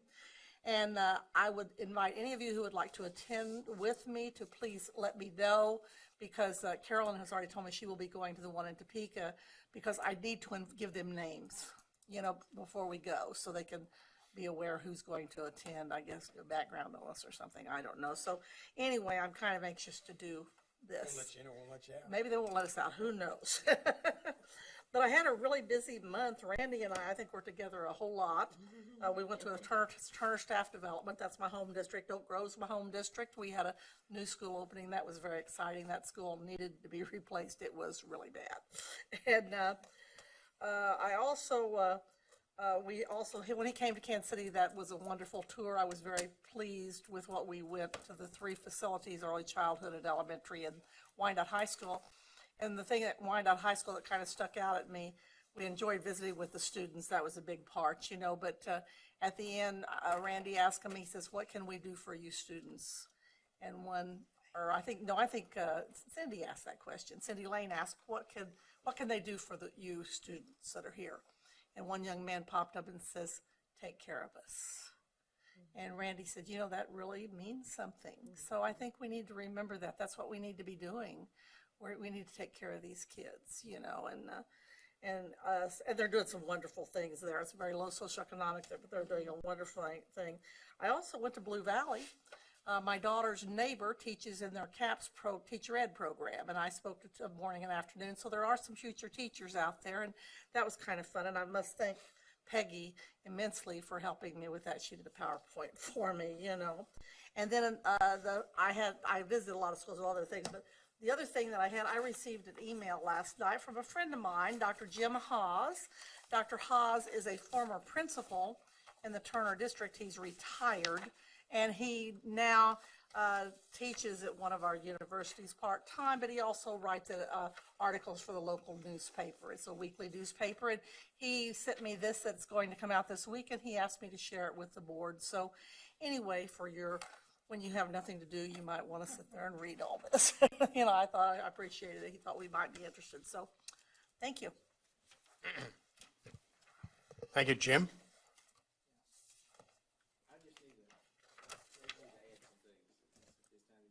Yes. 21st of September, there'll be a ESI subcommittee. The 29th of September, there'll be the whole ESI will work, and on the 20th of October.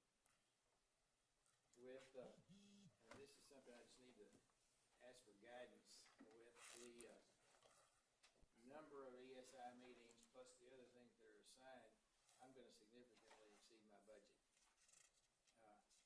And I intend to do my part. I don't intend to turn in anything but mileage from this point on. But there's no way to do all those activities without exceeding my budget. I'd like to make Yes. a comment about this budget.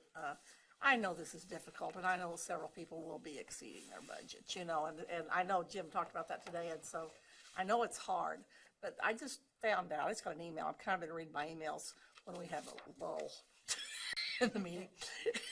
Not that we would have that, but I received an email from KSDE that about the invitation to attend. It's going to cost us $40 if we stay for lunch. Just thought you might want to know. No snide comments. Okay, but yes, Jim, thank you very much. And yes, we are being asked to do more, you know, the meeting assignments or committee assignments and opportunities to represent are becoming more numerous in these times. We'll order a pizza. Let's bring our bag sack lunches. Okay, moving along. Can I double check those dates with Jim? I have 9/21, 9/29, and 10/20. Right, and 9/21, I'm here anyway, because it's the professional. Fresh stand. Dina? Well, KASB conference on school finances was very interesting.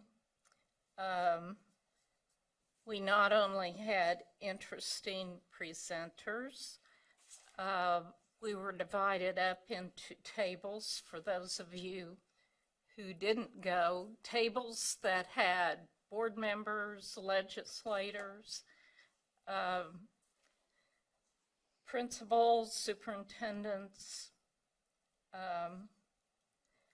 At my table, I happen to have the appropriations chair. And he listened very carefully to many board members and the superintendents that were sitting there with us, and was very congenial. Had some good comments, so hopefully he learned some things of their difficulties listening to them. And one of the things I found very interesting, KSB in their research had determined some peer states. And I was rather shocked as to who they are. Oregon, Washington, Illinois, Michigan, Nebraska, Wisconsin. That didn't surprise me quite as much because Oregon and Washington have rural components to those states, and Illinois, Michigan, Nebraska, and Wisconsin are part of the Midwest legislative states that I've always dealt with anyway. But they added Pennsylvania, and I thought that was kind of a little bit of a shock how Pennsylvania got into kind of a rural area. But I do know they do have some rural areas in Pennsylvania, but it still was surprising to have something from the East Coast brought in. And there are some documents that if some of you did not go, that were shared with us that I think would be helpful for you to also read. So, and the only thing that I would like to request is that I would agree that the recess component, it would be good to follow up a little more on that. But I also think that we have a number of subject areas that I think it would be neat to find out what kind of great things school districts, different teachers are doing with their students. So I'd like to start hearing not just from the award winners, but from the rank and file individuals. What are they doing in their schools in the arts, in social studies, in math, in science? Just knowing a little more about what's going on across the state. Thank you. Thank you. Steve? Thank you, Mr. Chair. I'm looking at the PDK Gallup poll. It's been referenced a couple times today. If it would please the board, I'd like to send the link to Peggy and have her send it out. It's just a website here where you can download the poll report. It's pretty interesting reading. Testing doesn't measure up for Americans. Testing lacks public support. Common Core out of favor. Americans endorse choice. They draw a nice distinction between choice and vouchers. Nice piece here on get the kids vaccinated. So a lot of good reading here. I'd like to send it out. Americans prefer state control, not federal. I think it's worth your time. So I would like to, without violating any protocol, send the link to Peggy so she could distribute it, if I could do that. I was privileged to accept employment at the Kickapoo Nation School in Powhatan. So I've been there a month. In fact, I started the very day after the last time we met. It's a challenging situation, but it's one I'm falling in love with. I don't think I'm overstating it. Secondary math and science is my subject. I have 20 students total, 6 middle school and 14 in 9 through 12. Some of the kids have very limited math skills, extremely limited. So it's a challenge. As I was downloading the NGSS standards to see just what I should be doing for 7 through 12 science in terms of physical science, I was taken with the fact that our NGSS standards here in Kansas still say that they are proprietary to Achieve Incorporated, all rights reserved, copyright 2013. And if someone told me that it was going to be that way for 7 years until we revisit the standards, then I don't remember that. And if I was informed of that, I apologize. But I think it's something that we should address. Because one of the reasons I voted for those standards is I was assured that we owned them. And the fact that the standards themselves say copyright 2013, Achieve Incorporated, all rights reserved, I think the average citizen reading that would say, doesn't look like the state of Kansas owns them. So I think that's something we should visit. I look forward to tomorrow's visit for vision. I think we're going to have some lively discussions. I think Jim Porter and I, left to our own devices, we could probably solve about 85%, don't you think, Jim? If you and I were just locked in a room for maybe 80.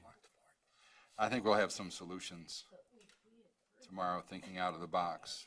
You know, one of the things I like to do, and I want to thank Dr. Watson for meeting with us individually. You know, I mentioned, one of my goals is to stop labeling children by race. And if I could paraphrase Dr. Watson, he said, well, let's just stop labeling children in a variety of ways. I think that was your accurate response, and maybe that's what we should do. But I think we need to think out of the box on things as fundamental as whether or not teaching really is fundamentally union work, whether or not we should continue to label children by race. I think we have some big issues, and I think we are right to think that this is the time between federal laws and between testing regimes, that this is the time to really make some headway. So not only do I love the little school where I'm working, I love being a part of this board, and I think we'll have some solutions tomorrow. Thanks. Thank you. The chairman's report. We have the Teacher of the Year banquets coming up. In fact, this weekend. And I regret that I will not be able to attend the one in Wichita. I'm very sorry about that, but I have a family commitment that I need to be with, and I will be there in November. we got to get a better date. But I will be there. The KSB Summit was very good. Thank you, Dina. It was an excellent report. It was good to be able to listen to others. Having a legislator, a superintendent, a local board member, and a state board member, in my case at my table, brought different perspectives, and the smart people did a lot of listening. Because it's going to take all of us together to solve that problem, I think. And I appreciate the leadership that KSB did. I want to thank the board for today's assessment discussion. The cut scores, the assessments, it's going to get a big play in the press. And I think we've done a very good job. Denise, thank you for your pre-work on, and Randy, for all that you guys did, because we had good questions in the press section, more probing questions, harder questions, but that showed that they were prepared. We would have gotten, I think, more coarse and less thoughtful questions and more "why'd you do that" questions, you know, and how to say it. You know, they felt like they were ready for it, and they were good. The press did a good job. Now let's see what happens after that. But you did a good job. Thank you. I know there's probably groups out there that say, they didn't talk to me. Well, you know, that's probably one way right. And another way, we haven't kept this a secret. It's been out in front of the public for a long time. But I still am concerned, and we need to track how the assessments play out in the school districts with the local boards, assessment coordinators, superintendents, and administrators. I'm going to be in Clearwater in the next week and a half to meet with assessment coordinators, and have been invited to another one in South Central Kansas with other assessment folks, because they're the ones that, you know, have the front line of explaining it to superintendents, boards, and teachers and students. And it is a huge shift. We've been living it, you know, for the last 2 years. For some, it's going to be their first, you know, wow, that really did change. You know, and we're at different stages of that change process and accepting that change. And we're going to have to be very patient with a lot of people out there in the field as we move forward. I would hope that all of you would be getting questions from your local school districts about the assessments and the assessment results and the cut scores. We need to have that conversation. Not to be asking us is, I think, scarier than getting questions. You know, so if they're not asking you, I'd invite you to communicate with the school districts in your district. I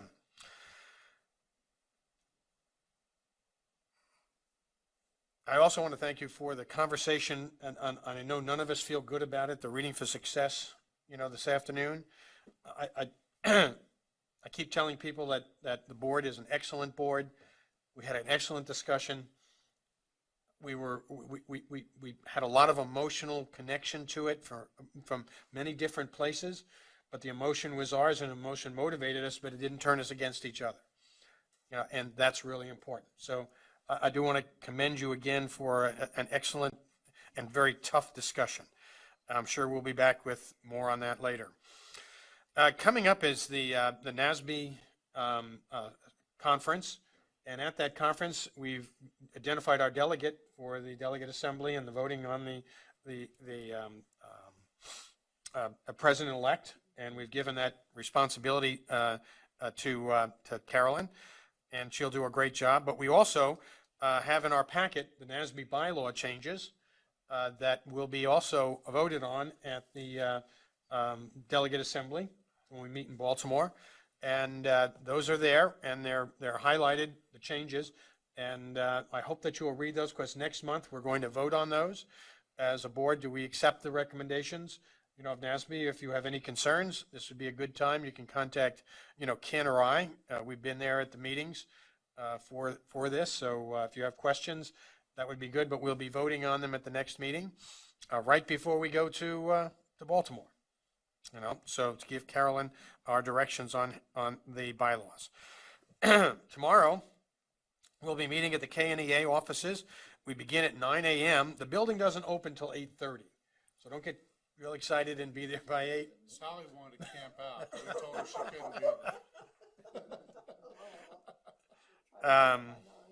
Where is their office? It's right down the street, across from, right across from Topeka High, KNEA building.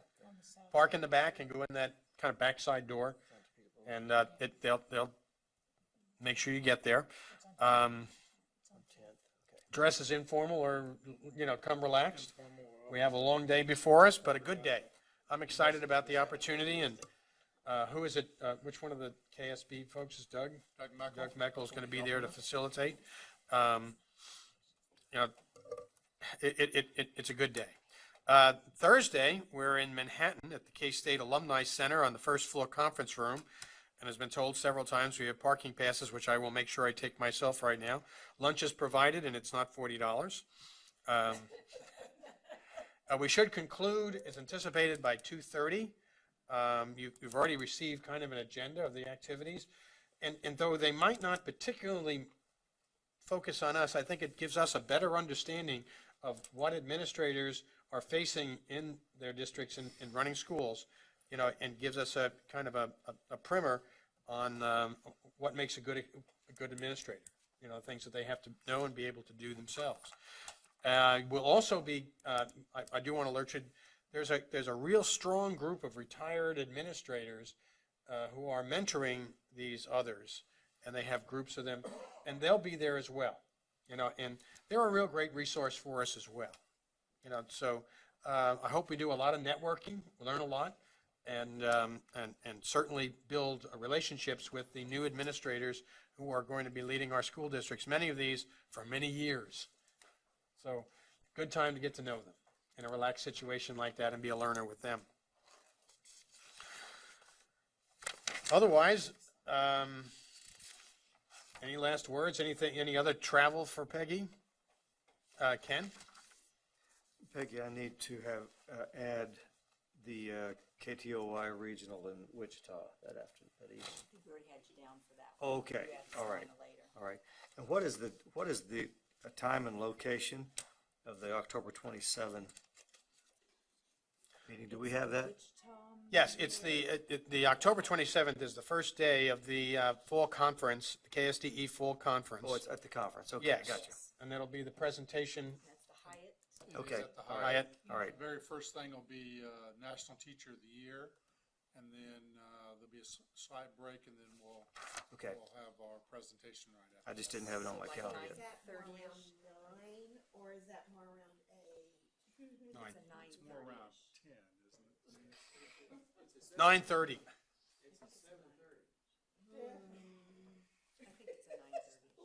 At night? Okay. We're going to, I guess we're recessing right now, and we'll reconvene. Oh, board travel, thank you very much. Moved by Jim Porter, seconded by Dina Horst, to approve board travel as altered, changed, and presented. I'm sorry, I missed it. Motion. Jim Porter, and then seconded by Dina Horst, to approve the board travel as presented, amended, and, okay. All those in favor, please signify by raising your right hand. Opposed, same sign. Motion passes 9-0. I did. Please record that Janet Wall was very definitive. She's changed her. Thank you very much. It's been a long day. We've got a very important day tomorrow. Eat your Wheaties. Okay, thank you.